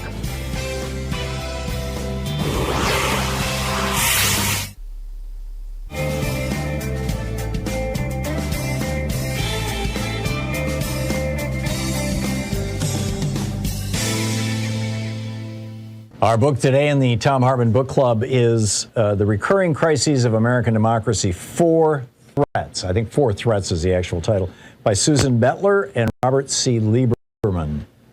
And this is from my well-dog-eared copy. I have read this book cover to cover. It's an amazing book. This is from the introduction. The president used his power to target immigrants, the press, and his political opponents. The sheer overreach of his actions shocked many citizens. Tensions among the nation's political leaders had been escalating for years. Embroiled in one intense conflict after another, both sides had grown increasingly distrustful of each other. Every action by one camp provoked a greater counter-reaction from the other. sometimes straining the limits of the Constitution. Fights and mob violence followed. Leaders of the dominant party grew convinced that their only hope for fixing the government was to do everything possible to weaken their opponents and silence dissent. The president signed into law provisions that made it more difficult for immigrants, who tended to support the opposition, to attain citizenship, and mandated the deportation of those who were deemed dangerous or who came from, quote, hostile, end quote, nations. He then put his pen to a law that would allow for the prosecution of those who openly criticized his administration, such as newspaper publishers. The year just described was not 2017 or 2018. Rather, it was 1798, when President John Adams signed the Alien and Sedition Act. His allies in Congress, the Federalists, argued that these measures were necessary in anticipation of a possible war with France to protect the country from internal spies, subversive elements, and dissent. The Federalists disapproved of immigrants, viewing them as a threat to the purity of our national character. They particularly disliked the Irish, the largest immigrant group, because they largely favored their political opponents, the Republicans, and sympathized with the French. Or as one Federalist congressman put it, there was no need to, quote, in hordes of wild Irishmen, nor the turbulent and disorderly of all the world, to come here with a basic view to distract our tranquility, end quote. Critics of the new laws raised their voices in protest. The Republicans charged that they amounted to barefaced efforts to weaken their faction, which happened to include most Americans not of English heritage. Two leading Republicans, Thomas Jefferson and James Madison, went so far as to advise governments to refuse to abide by the Sedition Act, resolving that it was unconstitutional. Political conflicts boiled over into everyday life. Federalists and Republicans often resided in different neighborhoods and attended different churches. Federalists, centered particularly in New England, prized their Anglo-American identity, and even after the Revolution, they retained their affinity for their mother country. Republicans saw themselves as cosmopolitan, cherishing Enlightenment ideals of liberty and equality, and they championed the French Revolution and held disdain for Britain. By 1794, partisans in urban communities were holding separate 4th of July ceremonies. Republicans read aloud the Declaration of Independence, penned by the founder of their party, Thomas Jefferson, as evidence that independence is their own achievement, while the Federalists offered toasts to their leader, President George Washington. The Republicans viewed themselves as the party of the people. One prominent politician among them chided the Federalists for celebrating not, quote, but, quote, we the noble, chosen, privileged few, end quote. To many people at the time, the Alien and Sedition Acts bore an unsettling resemblance to the kind of government overreach that spurred them to fight a war for independence just a few decades earlier. The acts comprised 4 laws, 3 of which placed restrictions on immigrants and appeared to be a strategic attempt to shift the electorate by excluding potential voters for the opposition in order to tip the scales of power. The 4th, the Sedition Act, made it illegal to publish, quote, any false, scandalous, and malicious writing or writings against the government of the United States or either House of Congress of the United States with intent to defame or to bring them into contempt or disrepute, end quote. By denying freedom of speech and freedom of the press, it outlawed criticism of the government, deprived citizens of the opportunity to become more fully informed by hearing alternative points of view. The measures gave the president power to exert control over Americans' lives in ways removed from congressional authority and therefore less accountable to popular control. Some state governments outright refused to abide by the new federal law, intensifying division. And on the streets, mock violence, the burning of effigies, was swiftly transformed into the genuine article as politically motivated beatings and open brawls proliferated. In one case, on July 27, 1798, Federalists in New York marched up Broadway singing God Save the King just to antagonize the Republicans. The latter responded by singing French Revolutionary songs. Soon the singing contest gave way to violence as fighting ensued. Watching the growing chaos and divisions, Americans of all stripes worried that their experiment in self-government might not survive the decade. They feared that monarchy would reassert itself, aristocracy would replace representative government, or some states might secede from the Union, causing its demise. The early beginnings of democracy in the United States were fragile, even at a time when some of the Constitution's framers themselves held public office. The book, Four Threats, and Lieberman.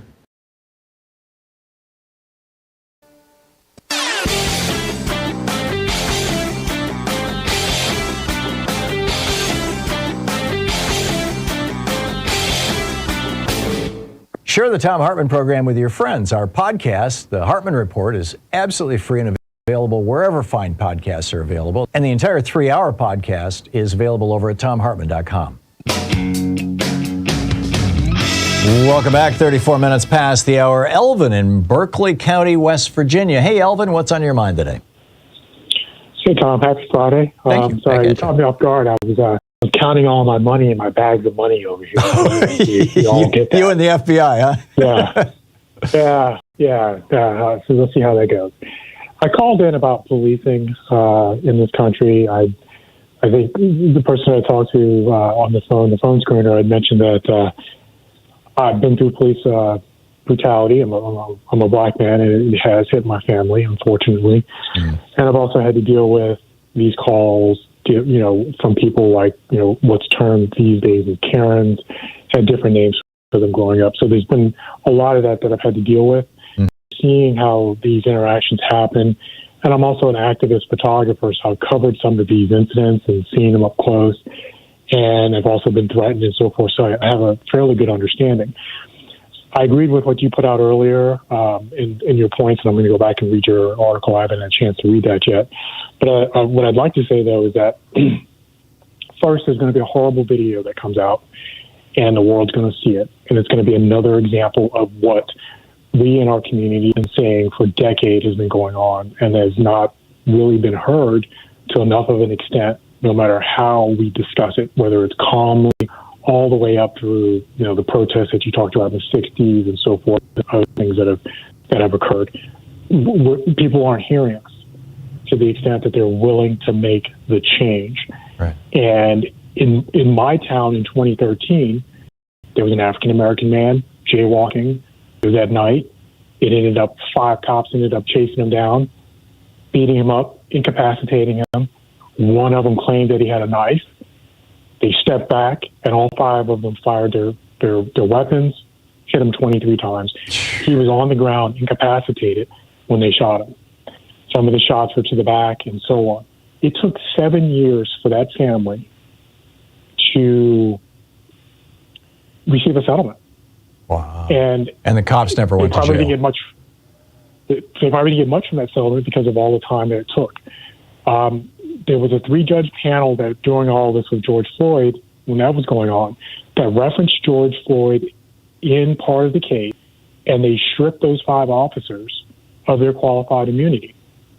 Right after those officers were stripped of their qualified immunity, the city paid out $3.5 million in a city here in West Virginia that doesn't have a ton of money. Right. So $3.5 million goes out, plus all the legal fees that they paid for those officers. So we'll just call it $4 million. That's $800,000 each. Those officers were on the job for the entire 7-year period. They lost the qualified immunity, and the prosecuting attorney, an elected official, decided that they weren't going to prosecute these officers. They're still on the job. Wow. 4 of them are. One of them is in prison for some other gun things in another state. So they're still on the job. The police chief, there's been several of them since, and now the police chief they won't talk to the community. They basically said in their messaging by keeping these officers on that they didn't see anything wrong. They are fine with the continued risk of having these officers on, and we still don't know their full history. So they're still on the street. You don't know what's going to happen, but they're fine with it. The community reelected the officials who made these decisions. So those elected officials hire the police chiefs. They elect the sheriffs. Yeah. These are all these people that are elected. I'm guessing this is a majority white community. Contracts. It is in West Virginia. Yeah. So West Virginia is 95% white, I believe. Yeah. With 2% black, something along those lines. So I point not only to what you said about the system, and I don't know that the system can be fixed because it's actually operating as designed, unfortunately. Yep. But I also take a look at the voters who continue to vote in these politicians who support the system. And I also look at the judicial system because there are people, judges and prosecutors who are voted in, who continue to let these things go. So it's a very big problem. It's scary as hell when you're a victim of it. And there's really no place to turn. Yeah. At all. And I'll leave you with this. When I hear someone say to someone who talks about these issues, well, you keep talking about them like that. Who are you going to call when you need the police? I can't dial 911 safely. Mm-hmm. There's millions of us in this country who can't safely dial 911, and some who can't. I can't. So who am I going to call? Nobody. I have to solve issues on my own. I pay taxes to the police department, and I can't use them. And the majority of the people who are around me raise hell about their taxes and where their tax money is going. But they still support this, all while knowing, well, certain people have to pay, but they can't use it. Yeah. So it's a big problem. It really is. It and is, this weekend is going to be telling with the video that comes out. And I've seen into the abyss. I've seen some scary, scary stuff. I'm sure you have. And it's only going to get worse. Well, hopefully, if it gets worse, it's on the path to getting better. You know, although, I mean, you know, you look back at the 60s and 70s when we had riots that were cities on fire, and every single one of those riots, and I didn't even know that until just the last decade. You know, I just assumed back in the day that it was just, you know, protests that got out of hand. Every single one of those riots that where race was involved were triggered by police killing or beating an unarmed black person. Every single one of them. Yes. I mean, this has been going on for a hell of a long time, and we've got to do something about it. I discovered a tidbit yesterday that I wanted to do a little more reading on. But in L.A., blacks were migrating to L.A., moving to L.A., I should say, not migrating. Some communities there had some issues with that. And it was either a mayor or a police chief or a counselor or someone who was in charge were hiring police officers and men from the South to come be police officers there. Oh, geez. And militarizing the police there. Yeah. So they know. They know. Yeah. And it's ingrained into the system. Well, hopefully we're at some kind of a turning point, Elvin. I'm not, you know, just blindly optimistic, but I do think that a lot of Americans are waking up and being sensitized to this. The George Floyd Justice in Policing Act passed the House of Representatives. I mean, it got flustered in the Senate, which would have ended qualified immunity, or at least, you know, dialed it back to the point where it would have been pretty irrelevant with regard to cops. So, you know, there are some green shoots here. You know, there's little flowers popping their heads up. Well, I absolutely detest a filibuster. And I haven't been in a room with Senator Joe Manchin for a while. It was last time he met with any of the constituents in the state was back during the health care when they almost overturned it. He won't meet with constituents. No. But he won't listen to or hear that there's more beyond the filibuster. You know, when Bishop Barr came to the state and marched across this state, he spoke to this directly to Joe Manchin and directly to the citizens of the state. And he said the things that Joe Manchin is holding up, including this policing act, because there's been problems here with the policing here as well. It's not just affecting people who look like me as an African American. It's affecting the 95% population of the state who's primarily white. But Manchin doesn't care. He's more concerned about the filibuster and maintaining his friendships with his friends across the aisle. Well, and the profits for his fossil fuel company. Elvin, I got to wrap this up, but thank you for a very thoughtful conversation. I appreciate it. You're listening to Sirius XM, and thanks for the call. Ron in Shaftesbury, Vermont. Hey, Ron, what's on your mind today? Well, I'm just, thank you for having me on.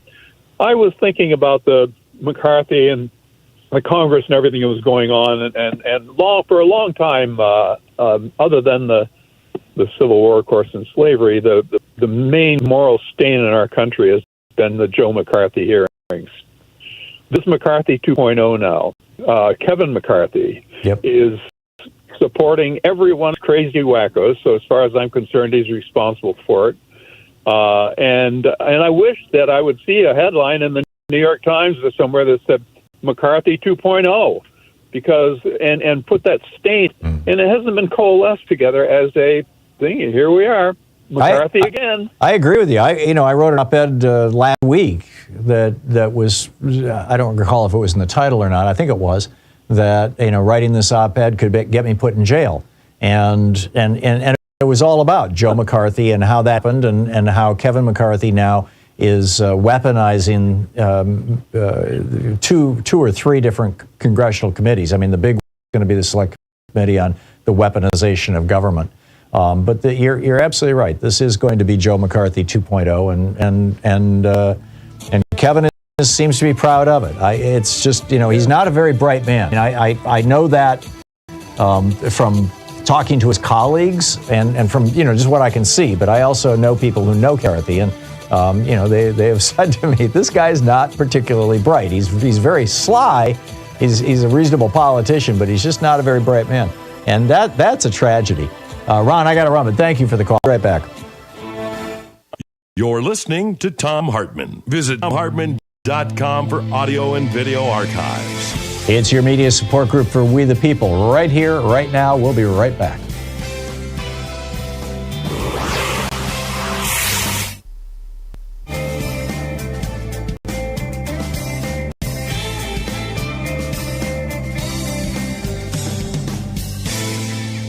And welcome back. Norma in Montgomery, Alabama. Hey, Norma, what's on your mind today?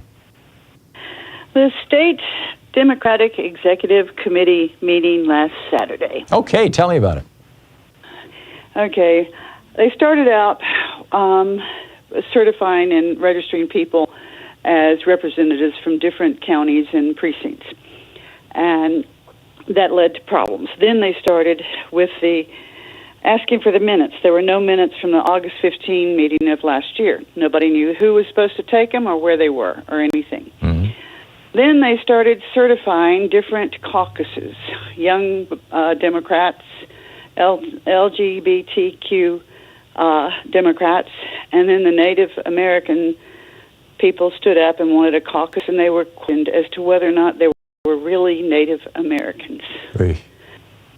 The young Democrats stood up and said, you didn't ask us our age. LGBT person stood up and said, you didn't ask if I was gay.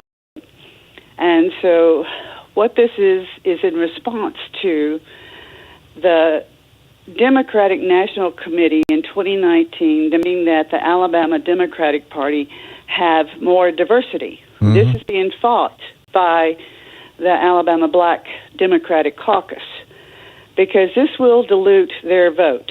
If they lump all of these groups together, then the voting would be one vote representing numerous groups of people versus the Black Democratic Caucus. And I can understand their point, because they held the Democratic Party together. They deserve respect and admiration for holding the Democratic Party together after Obama was elected. I have attended the meetings off and on through the years, and I'm usually one of the few white people. This time there were a lot of white people. And when they started arguing over these bylaws as to whether or not each of these groups would have their own caucus, a senior member of the Black Caucus moved a motion to adjourn. They were overruled and voted, no, we're not going to adjourn. And then someone stood up and gave a speech about the work of the black people in Alabama, keeping the party together and everything they'd been through with civil rights. And I personally felt like this was not the time or place for that particular speech. Support everything he said was true. Mm-hmm. And so then, at the end of his speech, he said, we are adjourned. Now, according to rules of order, you don't do it that way. Right. It takes a motion to adjourn, and a second, and then a vote. But they got up and they left. People were standing up screaming Treasury report. Now, you can watch this on a Facebook page called Run, Alabama, Run. she started videoing when people were coming in. So it's about 4 hours long. But what you want to watch is move forward on the little white line and watch the last hour. This was the first time that I have seen so many white people at a Democratic Party since I started showing up. And if there are more white people, I've talked to a lot of people from different parts of the state, northwest Alabama, which has always been Republican, and the southern part of the state, which has always been. And so we may have a movement here to strengthen the Democratic Party. And if so, then maybe we can get rid of right to work and overthrow our absolutely no abortion law. That would be good. So I have hope that. But it sounds like you still have some hope. challenges. I get it. Norma, thank you. Thanks for sharing the story with us.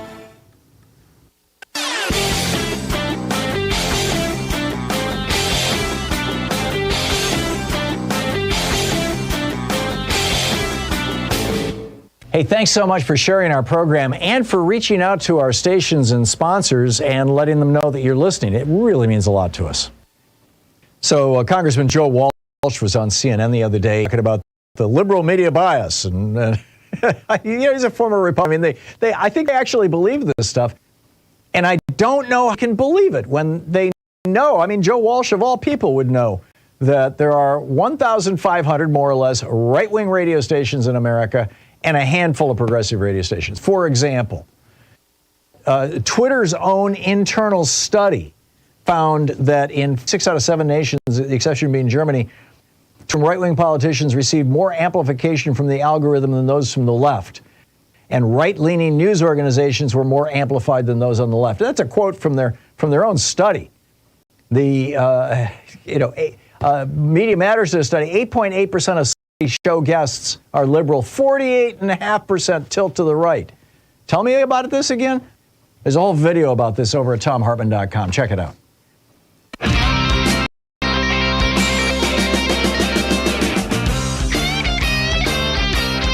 It's before the hour. Dave in Buffalo, New York. Hey, Dave, what's on your mind today?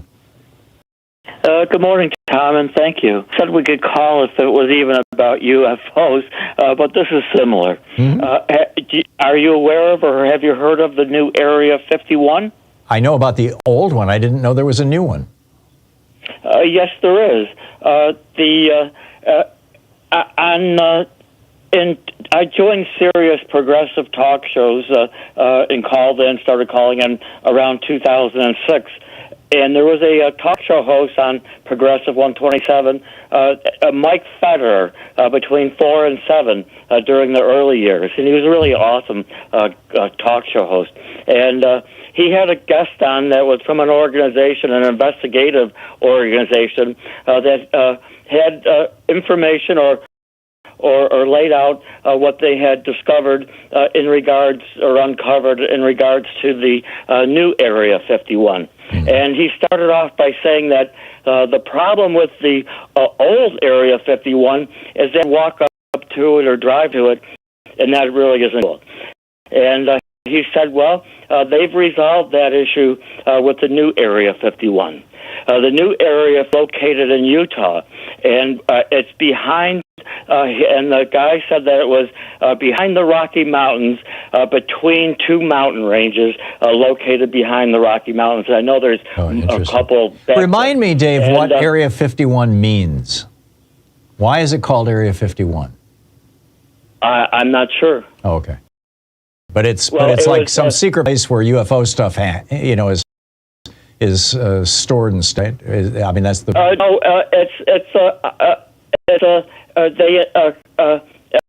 it's an area where they do testing or highly classified organization, or they do.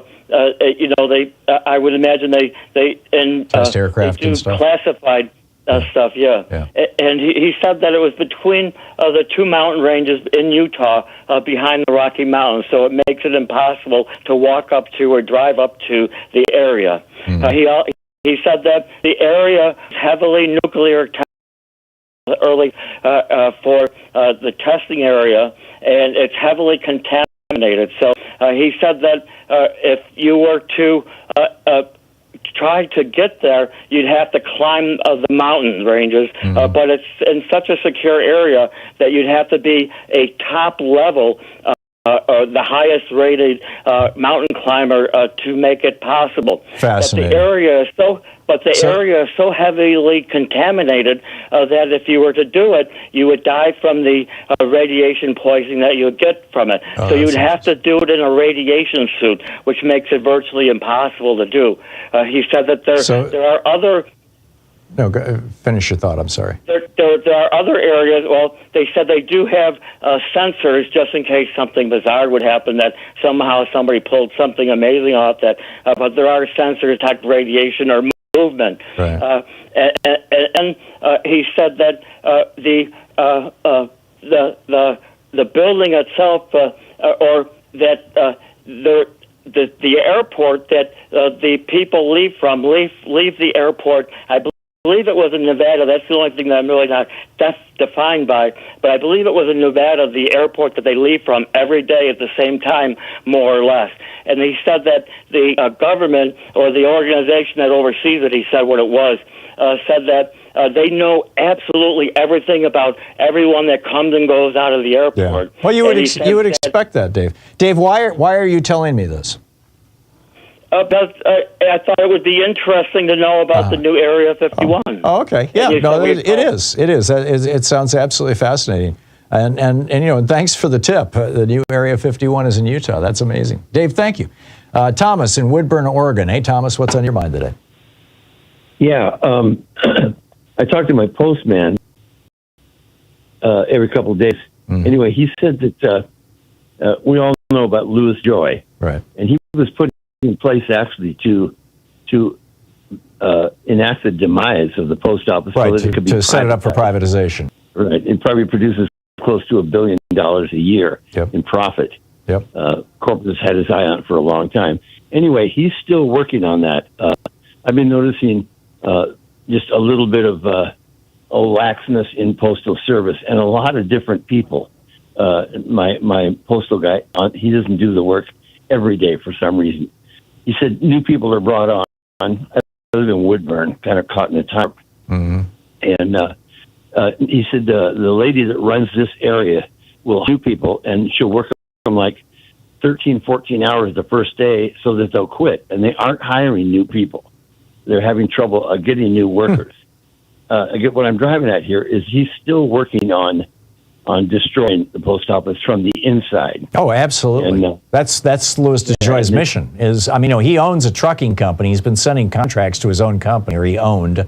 He still has a financial interest in it if the stories I'm reading, are accurate. And, he may well be in a position to make a whole huge pile of money. Certainly a lot of other people will be if they can figure out a way to privatize the post office and sell it off to presumably Federal Express. Federal Express is not unionized, and that would be a way of destroying the Postal Workers Union, which is the largest union in the United States right now. So, there's actually two unions the post office has, but one of them is the largest union. So I'm with you, Thomas. It's time to get rid of DeJoy. We keep thinking, just one more person on the postal board and they can fire him, and then we get one more person and no, that person's not going to do it either. It's time to raise some hell with the Biden administration. We'll be right back. You're listening to Thom Hartmann.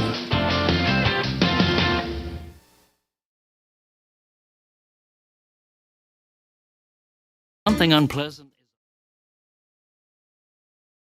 In addition to bringing you the Thom Hartmann program here on Free Speech TV and Video Media Online, we also have a whole set of ways you can interact with us and tools you can use to spread the word about the importance of democracy and the threats to it in our republic.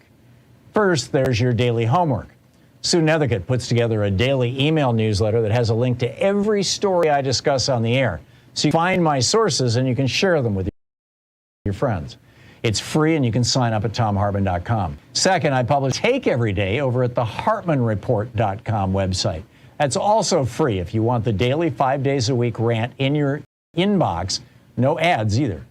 Third, we have the podcasts. There's the free 1-hour version of our daily show that's advertising supported. You can find that wherever you get your podcasts normally. And then there's also the podcast of the entire 3-hour show with no advertisements, and that's available by subscription over at .com. So check them all out at ThomHartmann.com and HartmannReport.com.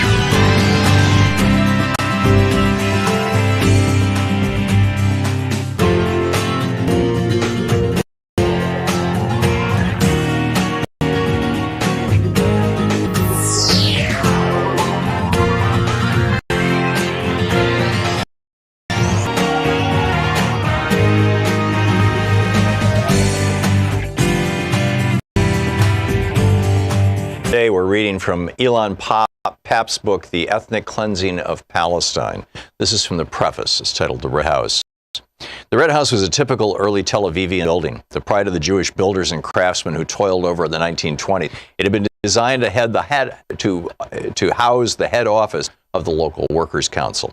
It remained such until toward the end of 1947 it became the headquarters of the Haganah, the main Zionist underground militia in Palestine. Located near the sea on Yarkon Street in the northern part of Tel Aviv, the building formed another fine addition to the first Hebrew in the Mediterranean, the White City, as its literati and pundits affectionately called it.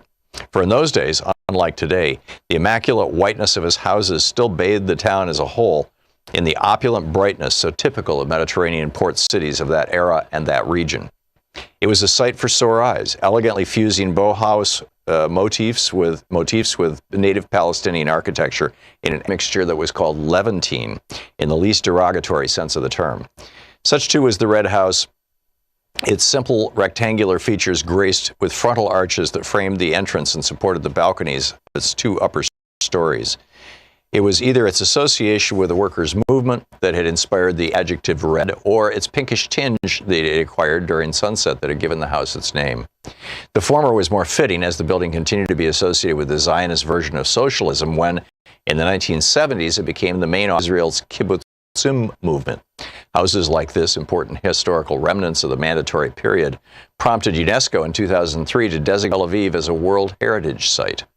Today, the house is no longer there, a victim of development, which has razed this architectural relic to the ground to make room for a car park next to the Sheraton Hotel. Thus, in this street, too, no trace is left of the White City, which it has slowly mortified into the sprawling, polluted, extravagant metropolis that is the modern Tel Aviv. In this building on a cold Wednesday afternoon, 10 March 1948, a group of 11 men, Zionist leaders, together with young military Jewish officers, put the final touches on a plan for the ethnic cleansing of Palestine. That same evening, military orders were dispatched to the units on the ground to prepare for the systematic expulsion of Palestinians to areas of the country.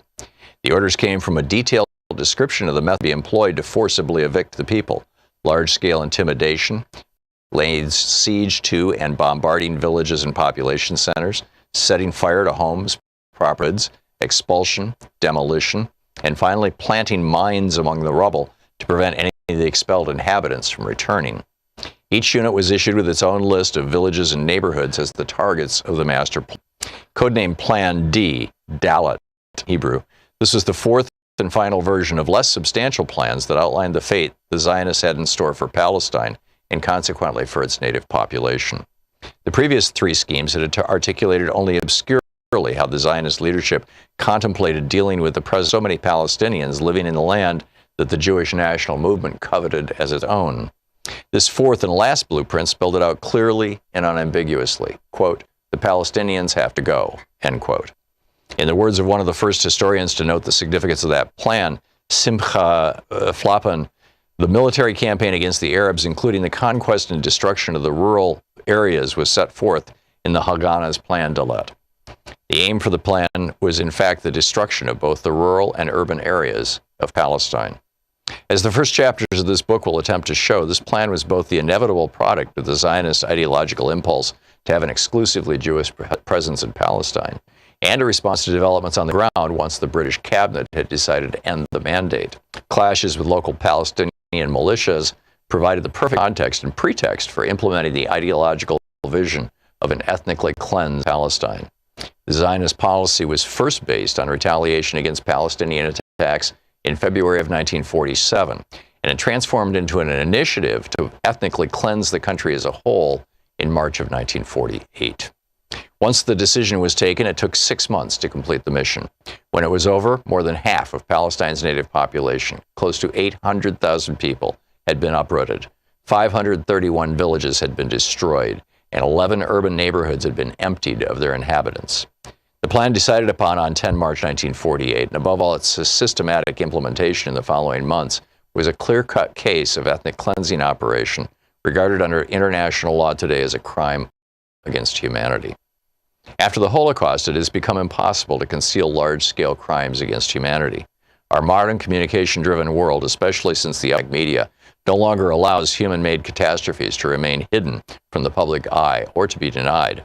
And yet one such crime has been erased almost totally from the global public memory: the disposition of the Palestinians in 1948 by Israel.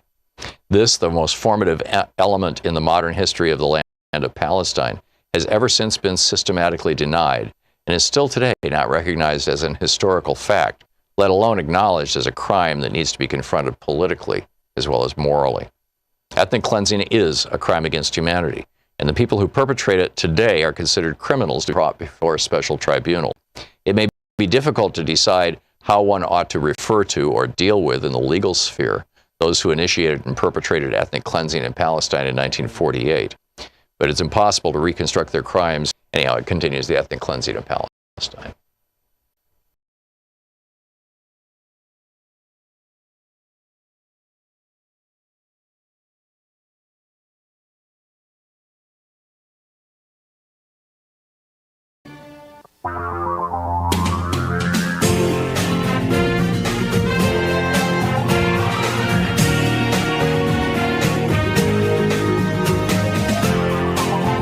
This is the Thom Hartmann Program.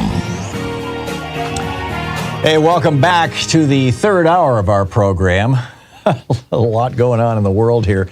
I have shared with you before stories about what exactly a share buyback is, why companies buy back their shares.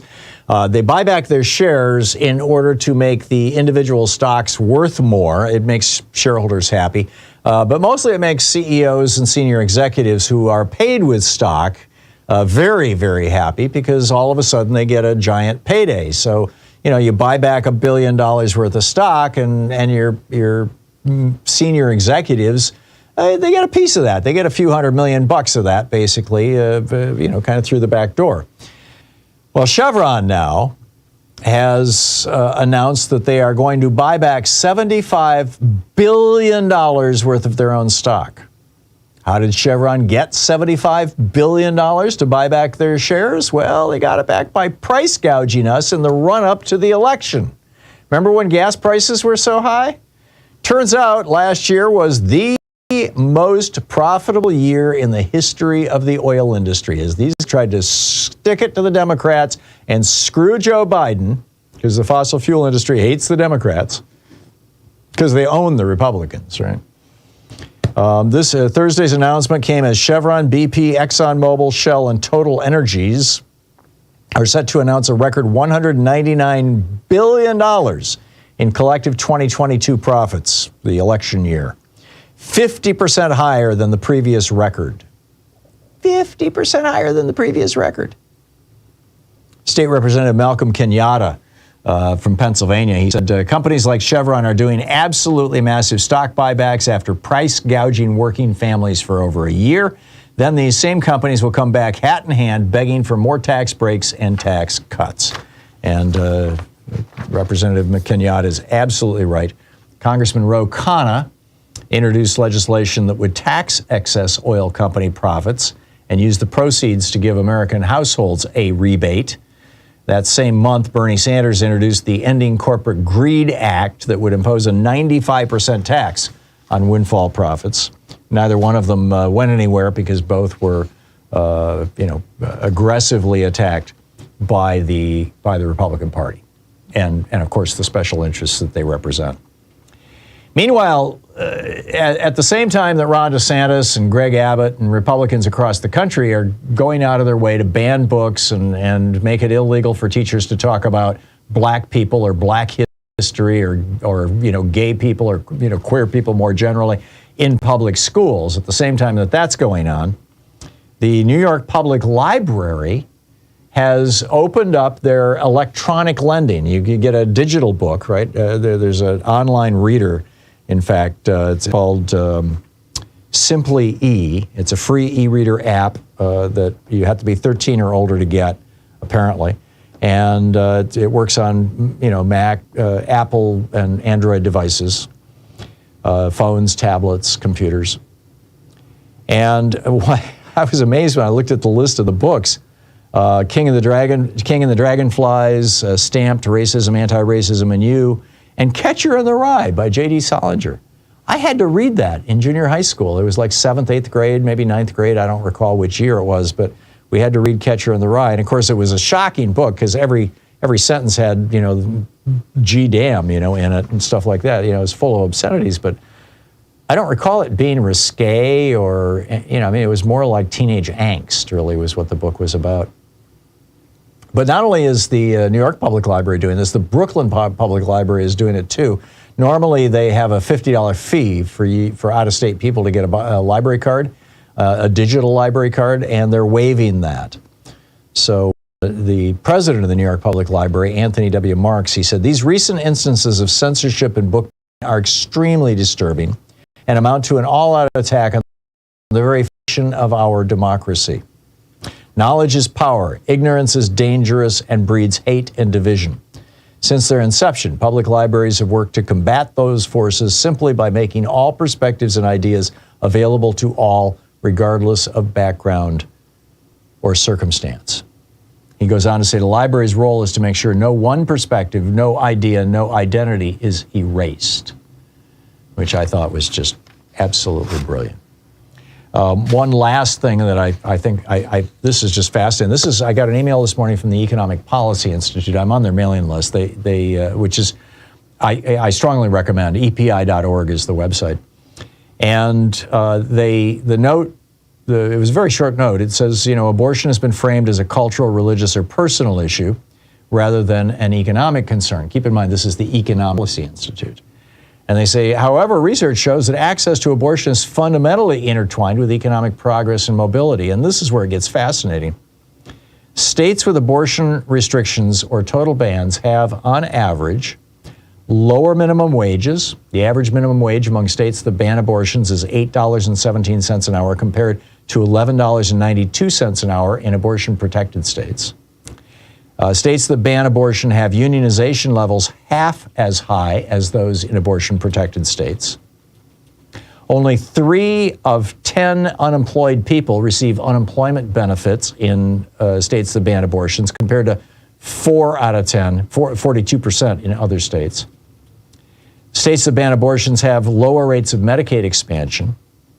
And states that ban abortion have an incarceration rate 1.5 times higher than abortion-protected states. Fascinating stuff. I mean, basically, they're just comparing red states and blue states, and we've known this for a long time. That the red states basically, screw their citizens, and the blue states support their citizens. Red states hand everything to the billionaires and the very rich people in those states, and in blue states, they tend to tax them. So here you are. All right, let's pick up some of your phone calls here. Keno in Lakeland, Florida. Hey, Keno, what's on your mind today? Hey, Tom, your program is a generator of good ideas, which I hope turn into good actions. And I want to talk about the deficit. Last Saturday, I watched the Michael Smerconish show on CNN, and he was talking with a person from a think tank, economic think tank, and they said, we all have to agree that the Republicans and the Democrats are both responsible for this $31 trillion deficit. And my head wanted to blow off because I've listened to your program, and I know that you had it last week, Larry, I think, from Los Angeles, and he said there needs to be a chart, and I'm going to call it the deficit fault chart, that needs to be done, and pushed by the Democrats, that because of all the tax cuts and because of the Iraq war. Now, you say that there were two wars that contributed to the Iraq and Afghanistan. Which one? Afghanistan and Iraq. They were both Afghanistan and Iraq. Okay. 20-year wars. Two wars by the Republicans and these tax cuts. And so this chart needs to be made. Larry made that suggestion, and it needs to be put into action, and it needs to be pushed by the Democrats as a national message that this $31 trillion deficit is, there could be a pie chart. But that needs to be pushed, because it blew my mind that Smerconish was saying we have to agree. Well, Smerconish used to be a right talk show host.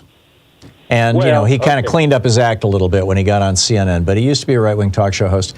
And the reality, the simple reality is that the deficit was continuously going down from the end of World War II until 1982. And, then Reagan changed everything, and the deficit started going back up again, or the national debt, actually, I should say. And had Reagan simply continued the trajectory of relatively balanced budgets and surplus budgets, in fact, in many cases, that had been done by Jimmy Carter, by Lyndon Johnson, by Richard Nixon, for God's sake, Jack Kennedy, Dwight Eisenhower, had he simply continued that, the national debt right now would be close to zero. Yeah. Well, Tom, who could be a person that could make this chart? Well, they're out there. You can find them if you plug into a search engine national debt and then click on images. You will see some charts that just lay that out in an unambiguous way, Kino. But I'd love to see Larry doing it. I mean, Larry should be publishing a newsletter on Substack. He's the numbers guy, and he knows what he's talking about, and he's got the details and the facts to back it up.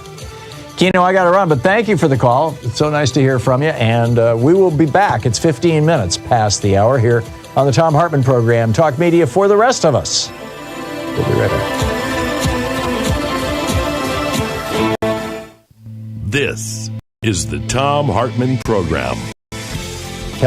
You win the water cooler wars, picking up your calls here on Anything Goes Friday.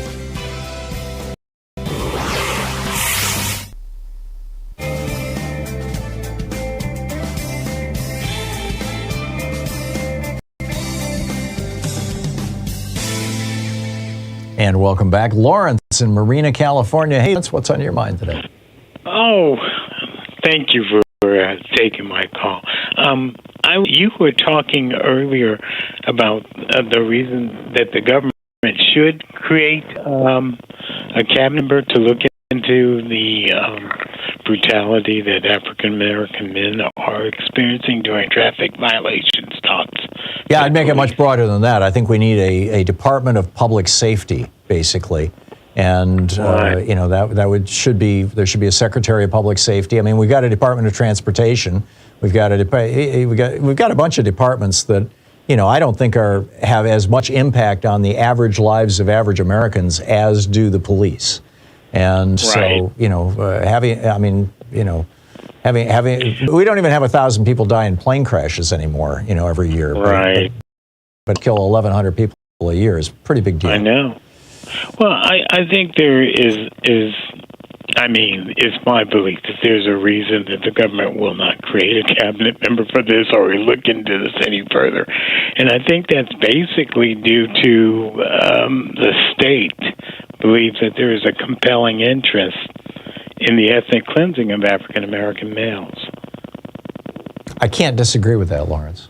I do think that I think that there's a possibility that if you had a Democratic president, House, and Senate, the Democratic Party is a well-integrated party. It's a diverse party. That something like this would be possible. But as long as Republicans have any say in the matter, and as long as Republicans are continuing to run on Nixon and Ronald Reagan's Southern strategy, it ain't going to happen. Yeah, and there's been numerous legislation for such things that support this as qualified immunity, which really means qualified immunity for the murder carried out by police officers based on pretext. And that's not something that was put into law by the legislature. That's something that was invented out of whole cloth by the Supreme Court, which they have no authority to do. It's, in the Constitution, Congress makes the laws, not the Supreme Court. Yeah. But they created this thing. Go ahead. And then all the other state laws that are legislating stand your ground and open and the right to carry assault weapons. I mean, I think all of these things are basically done to basically help neutralize the case for reparations in general. Yeah, I don't think they're thinking that strategically, frankly. Really? Yeah, I think that a lot of these yahoos think that, the day is going to come when there's going to be a war between white people and people of color, right? That's the narrative of the Turner Diaries. It's the narrative of the book Camp of the Saints. These are the two books that are basically the Bibles of the white supremacist movement. They're the books that Tim McVeigh cited. And they just want to have as many guns as possible to be ready for it. I mean, they're literally looking forward, hoping for the day that we have Civil War version 2.0. And it's a tragedy. It's a tragedy that anybody's even thinking that way. Lawrence, I got to run, but thank you for the call. And spot on. It's coming up on 20 minutes past the hour. We'll be right back with more of your calls.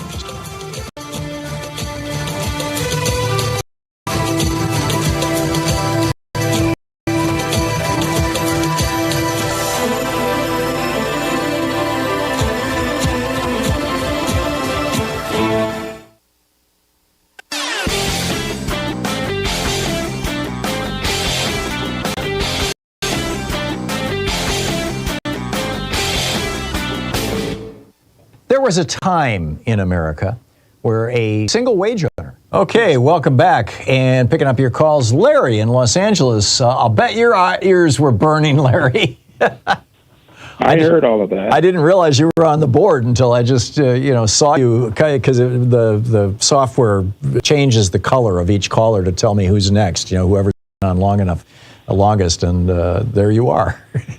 Keno loves you, Larry. Well, thank you, and thanks for the compliments. But I wanted to say something about what the police do to all Americans, and they're not just doing it to black or Hispanics or. More than half the people the police kill in this country are white people. Yeah. So if they were to just change their policy to make it a rule, and the Supreme Court could, even if they had to do it by the Supreme Court, and so that no police officer has a right to fire a gun first. And that would eliminate all of these little kids who are running around in playgrounds with the toy pistols. They would never get shot. Like Tamir Rice. Yeah. So you just eliminate that. Eliminate the police coming up and then shooting women and men and children, everybody. Just eliminate that altogether by making it so that, and then you raise their pay and you make it a truly professional profession. Yeah. But you do it in a way so that these people then start serving the people the way that it claims that they do on the side of their cars. And they make it so that the citizen has a right to go home and hug their wife or husband. Yeah. That they get to go home. Not the police officers get the right to do that. The police officers are out there to make sure that the citizens are safe.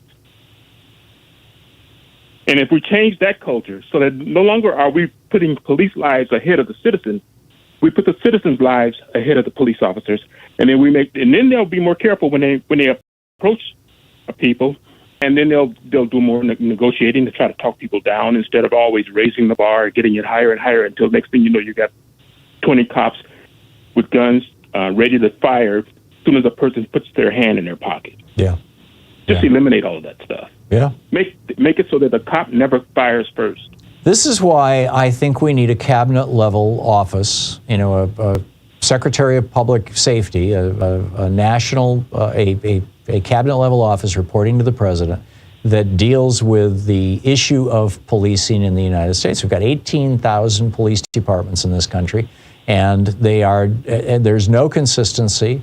There are no standards. It's just a complete mess.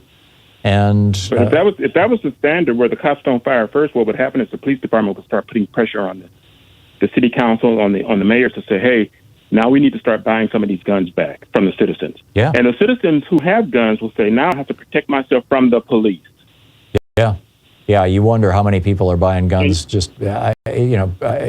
pretty hard to think that somebody would think that a gun would protect them from the police, though. I mean, that's suicide. Well, getting into a gunfight they buy with the guns. cops. They buy guns to protect self-protection. And the whole idea of buying a gun for self-protection is ludicrous, because when you buy a gun and you carry a gun, your body becomes a magnet for bullets. Yep. The bullets start flying your way. Yeah. No, And you're more sometimes likely to your own die hand. from a gun if you own one than if you don't. Yeah, and your own hand might be the one that does it. Yep. But on the GDP, gross domestic product, and on our economy, and we now got to have a chart that shows that inflation is falling almost at the rate it was falling when Donald Trump gave us his recession. In other words, we're reaching a point where if the Fed continues to raise the Fed rate even just one more time, he might cause a collapse of this economy where it could fall into recession. I don't think it's going to do it yet, because I still believe that once Joe Biden increased taxes on the rich, it was only a 15% increase. But quite frequently, every time I look at a president that increases taxes on the rich, it inoculates that president from having a recession. And it also, in the case of Hoover, he increased taxes on the rich 8 months before he left office, and that ended the Great Depression. George H.W. Bush increased taxes on the rich by just a little bit when he was president, when he had his recession, which I think it was Ronald Reagan's recession. It was the aftermath of Ronald Reagan cutting taxes again just before he left office. But George H.W. Bush increased taxes by just a little bit on the rich, and he didn't have another recession. Bill Clinton came in office right after him, increased taxes again, and he never had a recession. And every president who takes us to that sweet spot, closer to that sweet spot, they don't get recessions. Every president either that takes us beyond the sweet spot or takes us away from the sweet spot, all of those presidents had a recession. Every single one of them. Yeah.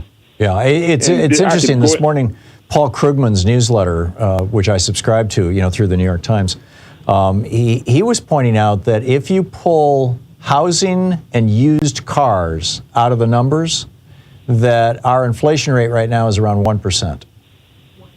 And housing, in my opinion, is exploding. We're seeing inflation in housing prices because you've got these giant hedge funds and investment groups out there buying up private housing and flipping it into rent. And so it is beginning to fall right now. Yeah, and that's one of the areas that's falling fast. They gave a chart this morning, I saw it. I looked it up on the internet, and it shows where inflation is going, and it is really falling fast. And in fact, it's falling so fast. Like I said, right now, I think the Fed rate is somewhere near 5%, and the inflation is also around 5%. If the Fed raises it again, now he's going to have the Fed rate higher than inflation, and inflation is just crashing right now. Yeah.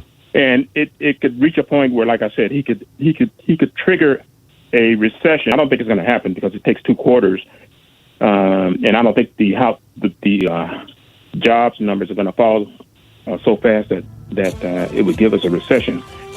But it's kind of amazing what this Republican Fed chair, what he's doing. Yeah. He's got to make a choice. Does he want a second recession on his term, or is he willing to stop it and let the economy grow? I'm with you, Larry. I'm with you.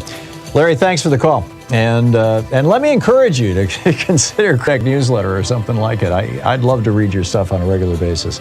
We'll be right back.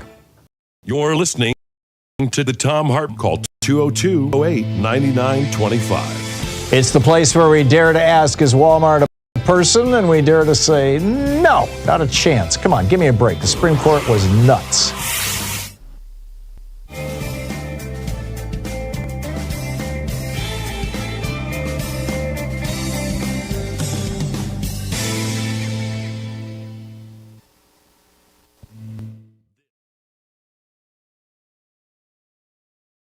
Book Club is Stand Up, Struggle Forward by Sanyika Shakur. This is a book that was written back in the late 90s, but it's still very, very timely. This is from the second chapter titled Class Antagonism inside the fundamental contradiction of oppression.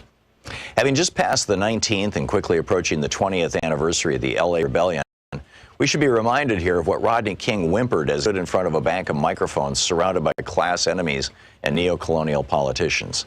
We should remember how he'd been dressed in that non-threatening cardigan sweater, white shirt, and black tie, how his hair had been tortured into submission by a jerry curl. We should reflect as well upon how timid and spooked he looked, and on how concerned and stern those who flanked him were as well. That was a Kodak moment. It was to foster an image of contrition and resignation, submission, a victim. Rodney King had been led to believe, through a bourgeois sense of reasoning, that the rebellion was really about him, that the reason new Africans and Mexicanos took to the streets of South Central was the result of his filmed beating. That, of course, is typical of mechanical bourgeois thinking. What it's not typical of, however, is someone from the hood. And this cuts both ways. No one in the hoods and barrios ever thought it was about Rodney King. We'd all seen the film over and over like everyone else, but that was par for the course. We'd always seen that, long before anybody caught it on tape. Actually, we experienced much more than that. Why, it's safe to say that the hoods had gone to war with each other in vicious waves of internal, intra-class combat for much less than that, though because of a general colonial mentality which prevents the challenging of bottom-up oppression, the same hood forces will not, in any systemic way, wage war on the pigs, or for freedom, land, and socialism. King alone and of his own accord would not have thought to hold a press conference to ask the asinine question in the form of a whimpering request, can't we just all get along? The fact of the matter is, we are getting along. New Africans and Mexicanos are getting along just fine. What we couldn't understand was why he was admonishing us for getting at the exploiters of our communities.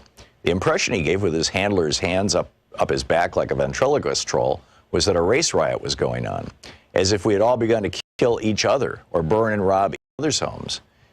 Handlers compelled him to send up a false flag, a diversion. But you see, this was the very thing that exposed the class interests and reactionary politics of the Uncle Toms that had been designated to handle him, and by extension, us. Let's go back for a minute. Let's talk social development, aka history. There exists a fundamental contradiction in our lives that, like an elephant in the room, no one wants to acknowledge. As a consequence of the war waged on various African nations by European powers, those of us captured and kidnapped were taken out of our own self-determining social developments and violently forced into Euro-American history. This is not simply a clever play on words. This is a reality. We lost the ability to control our own. Read that again. From that time until now, the fundamental basic contradiction between the U.S. oppressor nation and our own oppressed and colonized nation has been the governing imperialist relationship, which is to say, us not being in control of the qualitative factors that determine our lives as a people, as a nation. Our tradition of struggle against this fundamental contradiction has taken many forms, some hidden or obscured, some open and hostile. But all of these have been open to resolve the fundamental contradiction and to regain our independence. While there have been some bona fide struggles to resolve the contradiction, there have also been reactionary colonial struggles waged by internal enemies loyal to the oppressor nation and culture that have tried time and time again to subvert and control our destiny for the benefit of the capitalists. They've come among us, always imposed from above, stirring up emotions and giving lip service to progress, equality, justice, and prosperity.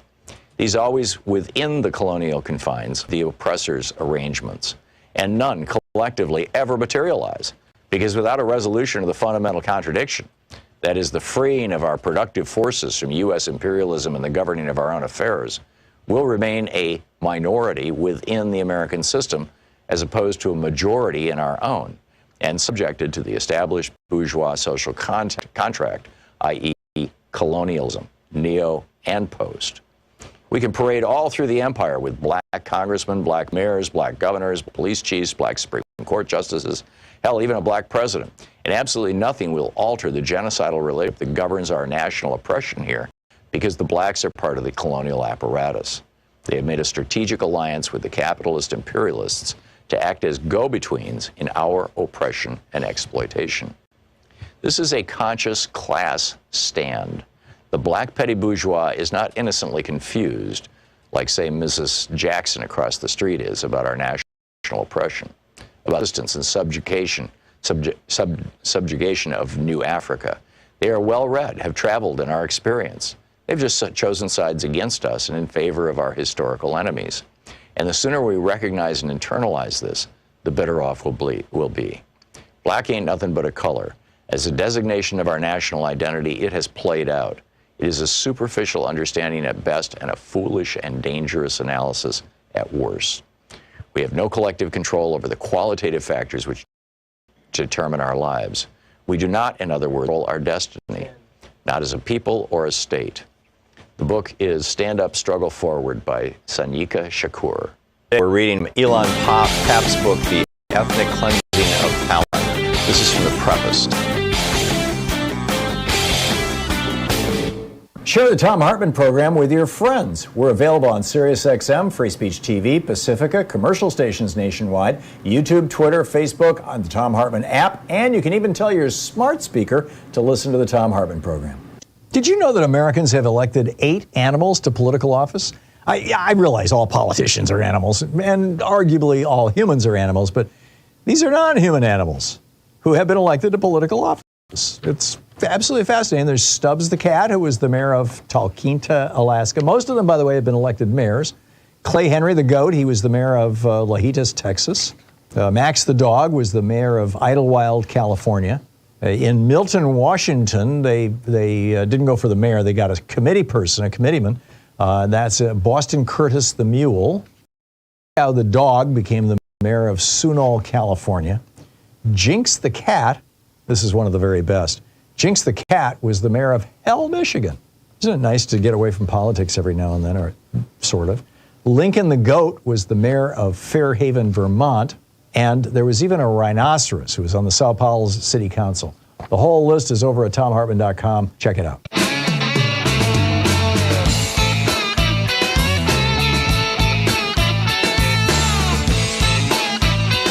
And welcome back. Picking up your calls here. Luigi in Pensacola, Florida. Hey, Luigi, what's on your mind today? Well, survivor of the tear gas wars back in the 60s is one. And I have named the state that I live in now Freedom Lands instead of Florida. I mean, we have to give those their due who voted for these guys. Oh, excuse me, Tom. And I'm just really concerned about what's going on. I mean, what I do, I have hundreds of followers on Facebook, just Facebook. I'm just a guy that does. And I started a couple of months ago. Every time the story comes out about DeSantis, I put it on. And I also began to say, look, this guy right now is currently under the radar. He's running. There's no question about it. He is running for president. Yep. We need, if I put stuff out there, please share it. And I'll be darned. Everybody I send the stuff to, it's being shared all around the country. And I'm happy to say that it's working, I hope. Anyway. So one last thing, another new thing now. They took a poll and gay people are beginning to leave the state of Florida. They're afraid for their families. I'm not surprised. I know teachers are abandoning Florida too. Luigi, as a fan, yes, sir. I'm curious, what if you were to rank the top 3 offenses that Ron DeSantis has committed against the people of your state? What would they be in your mind? Wow, that's the taking over of the educational system is one. Right. There's no doubt about that. The Don't Say Gay bill is another, and this talk about dovetailing the Don't Say Gay bill with supposed woke, and these laws are passed to stymie all the others. There's actually on the books. And really I know his Don't Say Woke, his Don't Be Woke Act or whatever it was, and I'm with you. Okay, Luigi, thank you, and thanks for indulging my question. Dave in Auburn, California. Hey, Dave, what's on your mind today? Oh, hi, Tom. Hey, I think I got this idea from you, but I believe that submariners, people that go in submarines, go through a deep psychological profile before they could even become a submariner. I have heard that. I have no personal experience, but yeah. I'm not sure if it's true or not, but if it is or isn't, I think that all police officers should have some sort of a deep psychological profile before they could become police officers. I agree. I think anybody, frankly, who has the power of life and death over others should be subject to extreme scrutiny, whether it's a physician or a nurse or a cop. You know, anybody who's in a position where they can kill other people intentionally or accidentally. We need to. When I was a kid, about 18 or 19 years old, this two policemen pulled us over. One of them wasn't in uniform, the other one was, and they were arresting my friend for drunken driving. We were drunk. There's no doubt about that. Mm-hmm. But we were not a threat to anyone. And the guy that was not in the uniform hauled off and smacked my friend. I don't know if he knocked him out or not, but he did. After that, he hit me and knocked me out. I mean, that would not normally happen. You know, if somebody had some sort of a... Anyway, we agree on that. I think they should get a raise, and I agree on everything else you said. They should be trained with a degree, whatever. But, you know, these people get this power-hungry madness, and who knows what happens, you know. Anyway, Tom, I love your show, and I love all your callers. You're the best show on the planet, and I wish you well, and all your callers as well, too. Well, thank you, Dave. Yeah, we have quite a community of people here. It's an honor to be hanging out with y'all. Thank you, Dave. Greg in Crofton, Maine. Hey, Greg, what's on your mind today? Hello, Tom. Greetings, Truth Brother. Appreciate your program. It took me about 100 to get through, so take that as a compliment. You got a lot of people out there interested, and you got them fired up. We can get them fired up to call in D.C. We might get something done. I see a paradigm shift. So, listen, I'm calling regards as a retired law enforcement officer.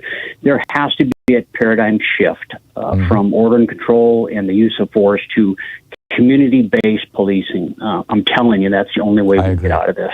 I agree. That's one of my calls for action at the end of my article today is that we need to emphasize community-based policing. Cops need to be on the beat in the neighborhoods. Yep, and it's all based on white supremacy. That's how law enforcement got started.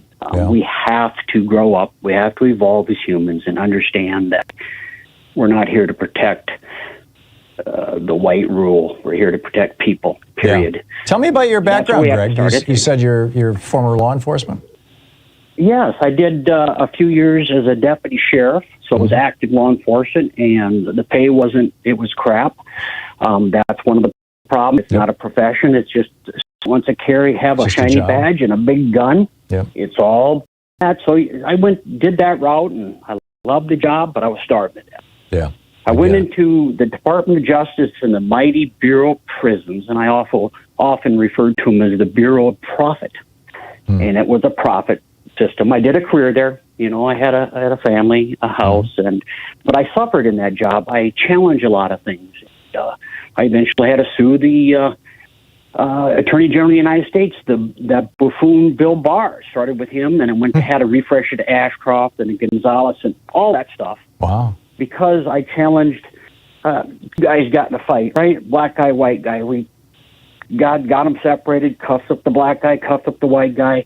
And this lieutenant, if you can imagine, a shaved head, shiny head, wearing pants with a lot of pockets, if you know what I mean. Mm-hmm. We're taking this inmate down to R&D, it's called, and we're going to take him to county jail. And this guy's cuffed up from behind now, and this white supremacist lieutenant wants to throw him down the stairs, concrete stairs. And I'm saying that's not happening. He's trying to throw the man down there, and it would have either injured him severely or killed him. And it wasn't happening. Right. Well, shortly thereafter, other officers kind of scorned me, didn't want to talk to me, didn't want to, So it started that way, several distance. But that is what's happening in law enforcement. And check it out. In Tennessee, with the thing of this Tyree Nichols, right? Mm-hmm. Yeah. You thought the wheels going slowly.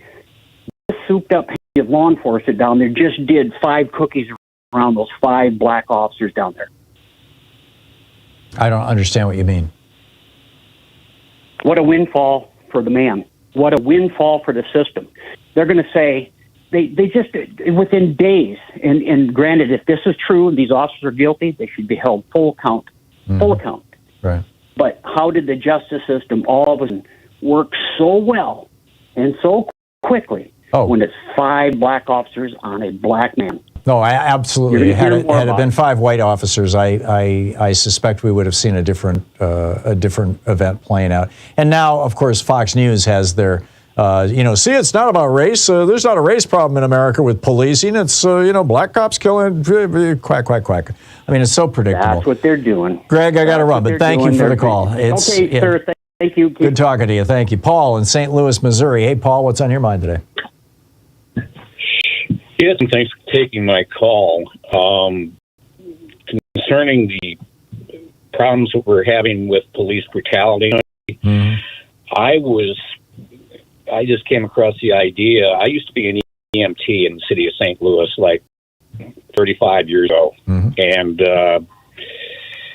I think that if you want to be a first responder, whether it's fire, paramedic, or police, you should go through emergency medical training and work as an EMT for at least a year before you become a police officer or a firefighter, because that gives you the opportunity to see what will happen to a human body when it gets struck by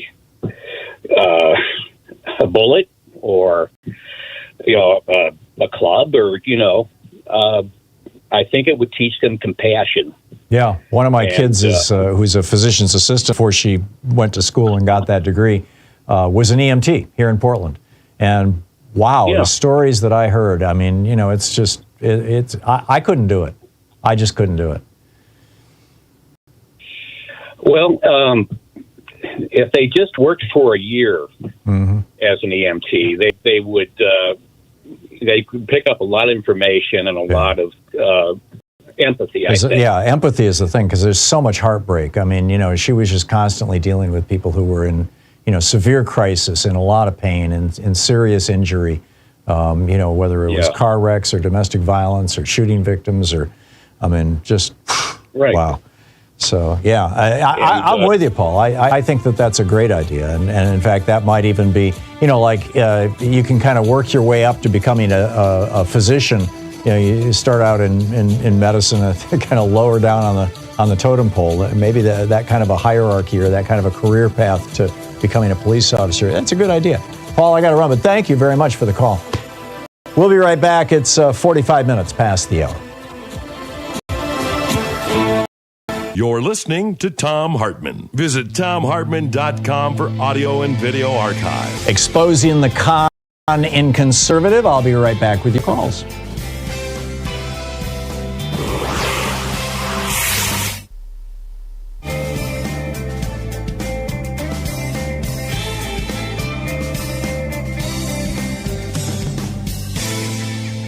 And welcome back, Mark Taylor Canfield in Seattle. Hey, Mark, what's on your mind today?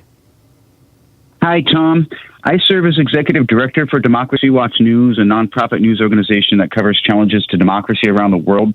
And this week I provided testimony before the Seattle City Council on our City Initiative 135, which would provide permanent publicly owned affordable housing. And the reason I did that is because extreme poverty and lack of safe, secure housing has an enormous negative impact on the workings of any democracy, because people struggle day to day, of course, are much less likely to participate in activities like voting. So our city currently has aspiration, along with other cities around the country, of what I call economic refugee camps. So some new apartments here are renting for up to $5,000 a month, and there are more than 25,000 people living on the street or in emergency and transitional housing across the state. Meanwhile, wages remain stagnant. So I think we have a great opportunity. And by the way, Tom, in Vienna, Austria, around 60% of all of the housing is either government or owned or subsidized. And I think what would happen is we would be able to set up a government agency that would provide seed money to tax-exempt bonds to build new permanent publicly affordable housing. It's also being considered, similar proposals are currently being used in California and that assembly and in the legislature in Hawaii. So I think Seattle has a chance to set a standard and serve as a model for other communities across the nation by dedicating ourselves to providing affordable housing. And then, to build the housing development, this government agency would start by getting a government grant to seed each project. And then from there, the developer could sell bonds to investors based on the estimated value of future rents to pay for land acquisition and construction. And then once the construction is complete, the tenants move in. Any profit generated by the rent after maintenance expenses and loans will be put towards future social housing projects. So I'm for it. I'm all in on this, and I would really like to see this as a model for the rest of the country, because I really think that sometimes these homeless encampments, which I call economic refugee camps, if they were located on international borders, they would probably qualify for assistance from the Red Cross, the United Nations, and other humanitarian relief organizations. I think you're right. Now, because they're on bridges and freeways and in vacant lots, they just tend to get swept by police and then ignored by national political leaders who don't seem to have anything to say about homelessness. I haven't heard anybody in Washington, D.C. take on this. Yeah. But, Louise was telling me this morning that our governor, Tina Kotek here in Oregon, our brand new governor, has just submitted a $125 million, if I'm remembering right, dollar budget to build affordable housing and for home as a way of dealing with the homeless problem in this state.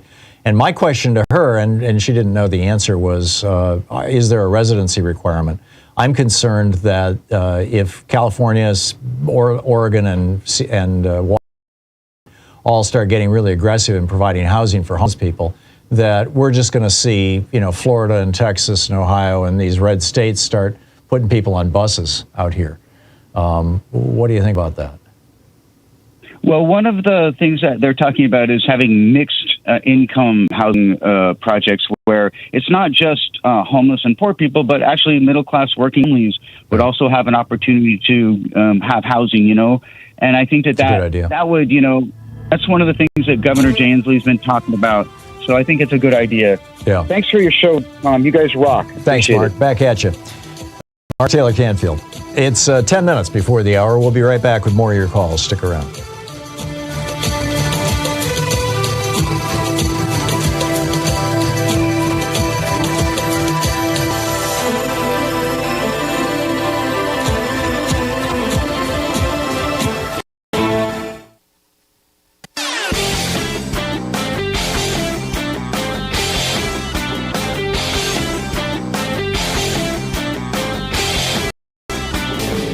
Help support progressive radio. If you're listening to us on a commercial station, call their advertisers and let them know you're listening. If you're listening to us on Pacifica, one of our many nonprofit stations, please support them when they do their fundraising drives. Thanks for supporting Progressive Talk. Tag You're It. 10 minutes before the hour, Jeff in Portland. Hey, Jeff, thanks for listening to X-Ray FM. What's up? Good day, Tom, and I want to say happy anti-fascist and anti-dictator Friday. Tips of the hat to Ziggy and Keno. And Tom, since Keno and Luigi down in Florida are helping lead the senior resistance to Satan, I do want to recommend. There's a good piece this week by Hamilton Nolan. It's titled "Stop Cowering Before This Half-Bright Florida Fascist," and he wrote it in these times, but it's also posted under a different headline over at Common Dreams. So it's a really good piece. It out. But yeah, I mean, he basically starts out saying how the entire state's being run like a giant Fox News ad campaign for DeSantis's 2024 presidential run. So, yeah, and takes off from there. But the main reason I'm calling, Tom, is to draw attention to your piece from Wednesday, the Hartmann report on Wednesday, warning about the reckoning we're maybe facing in 2024 because the Democrats have failed to invest in the media infrastructure for progressive TV and radio. And, you point out that Air America certainly helped propel Obama to his landslide victory in 2008. And I would add that the 11 years of Brunch with Bernie undoubtedly helped Senator Sanders build the base for his surprisingly meteoric rise in 2016. And 2012. 2012, was it 2012? It was both. It was 16 and 2020. I'm sorry. Yeah, you're right. Right. And Tom, I think Ro Khanna, who I really hope whether Biden runs not. I hope Ro Khanna runs in 2024. I think he can do it without splitting the party. But Ro seems to understand this concept better than anyone out there. And I was thinking maybe the two of you could make pitch to Jeff Bezos' ex-wife, Scott. I don't have any inside information on her, but apparently she very freely. She's a multi-billionaire who gives very freely, no strings attached to many liberal causes, including think tanks focused on wealth inequality. But as you say in your piece, Tom, without a national media platform to amplify these concerns and get people engaged, we only get so far. So do you know anything about her? Has that name come up on your radar? I know who she is, and I've read the media stories about her, but I don't have any idea how to reach her or approach her. But the article's out there. It got picked up. I believe it got picked this morning by Common Dream, or by Raw Story. Common Dreams usually picks up my pieces. So maybe she'll run across it. I hope so. Maybe somebody listening will pass it along to her. Jeff, I need to move on, but thank you for the call. It's always nice to hear from you. James in Hollywood. Hey, James, what's on your mind today? Hey, Tom, my friend, you still are the man in all media, but I see you. I've never had a conversation with you because I have so much to say in my 2 minutes you give me on your wonderful platform. It can start. I believe we can start an Air America Radio 2.0 with Steph and Randy and Amy and maybe Rachel and Ari Melber and get the word out there. But I have simple solutions to all the problems in the world, including the war in Ukraine. I didn't want to focus on that, but I guess that's the most important. What do you think, Tom? So what's the simple solution here, James? The simple solution is Crimea is the port, and that's what it's all about, the port and making money. And of course, Putin's insane. But here's the solution. I'm going to use your listeners, and I'm a student, and I do want the first doctorate degree from Thom Hartmann University. So what's your solution here, James? We're running out of time. Okay, solution is President Biden reads a letter from the American people. No Russian male over the age of 12 is allowed to set foot in the United States or any civilized country. Okay. James, I don't think that's the solution to all our problems, but, you get points for trying. Thank you for the call. Lawrence in Berkeley. Hey, Lawrence, we have less than a minute. You got a quick one? Oh, my God. I wanted to talk about the original definition of fascism, which is Mussolini's in the 20s, and how it is repeating itself. The merger of corporate and state interests. And in Trump's the United States, which is the state and the corporates and the corporations are unified. Yep. That was the case in Mussolini. It's certainly the case in Putin's Russia, and it was definitely the case in what Trump was trying to do, where all of his people were billionaire corporatists. Yeah, I agree. I would say right across the Republican Party, Lawrence. You're onto something. Thank you very much for the call. Hey, special thanks to Louise Hartmann, Sean Taylor, Nate Atwell, Jamie Holly, Joyce the Hammer, Nance, Nigel Peacock, Sue Nethercutt, Patrick Coit, Geraldine Halbert, Ron Hartenbaum, Chase Spross, Nicholas Miller, Pat Sweeney, Jay LeBlanc, Algorithm, Connor Arroyo, and Carna Verde, all the folks who help make this program run every single day, 3 hours a day, 5 days a week right here. Thank you to those folks, and thank you to you for listening, watching, participating, calling, telling your friends, calling our sponsors, letting our stations know, donating to our nonprofits. Thank you. And please get out there, get active, tag you're it. Have a great weekend. We'll see you on Monday. You've been listening to Thom Hartmann. For audio and video archives, visit thomhartmann.com.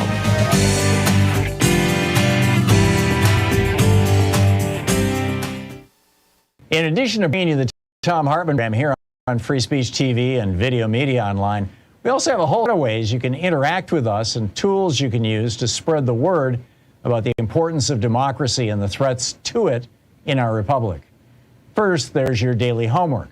Sue Nethercutt puts together a daily email newsletter that has a link to every story I discuss on the air, so you can find my sources and you can share them with your friends.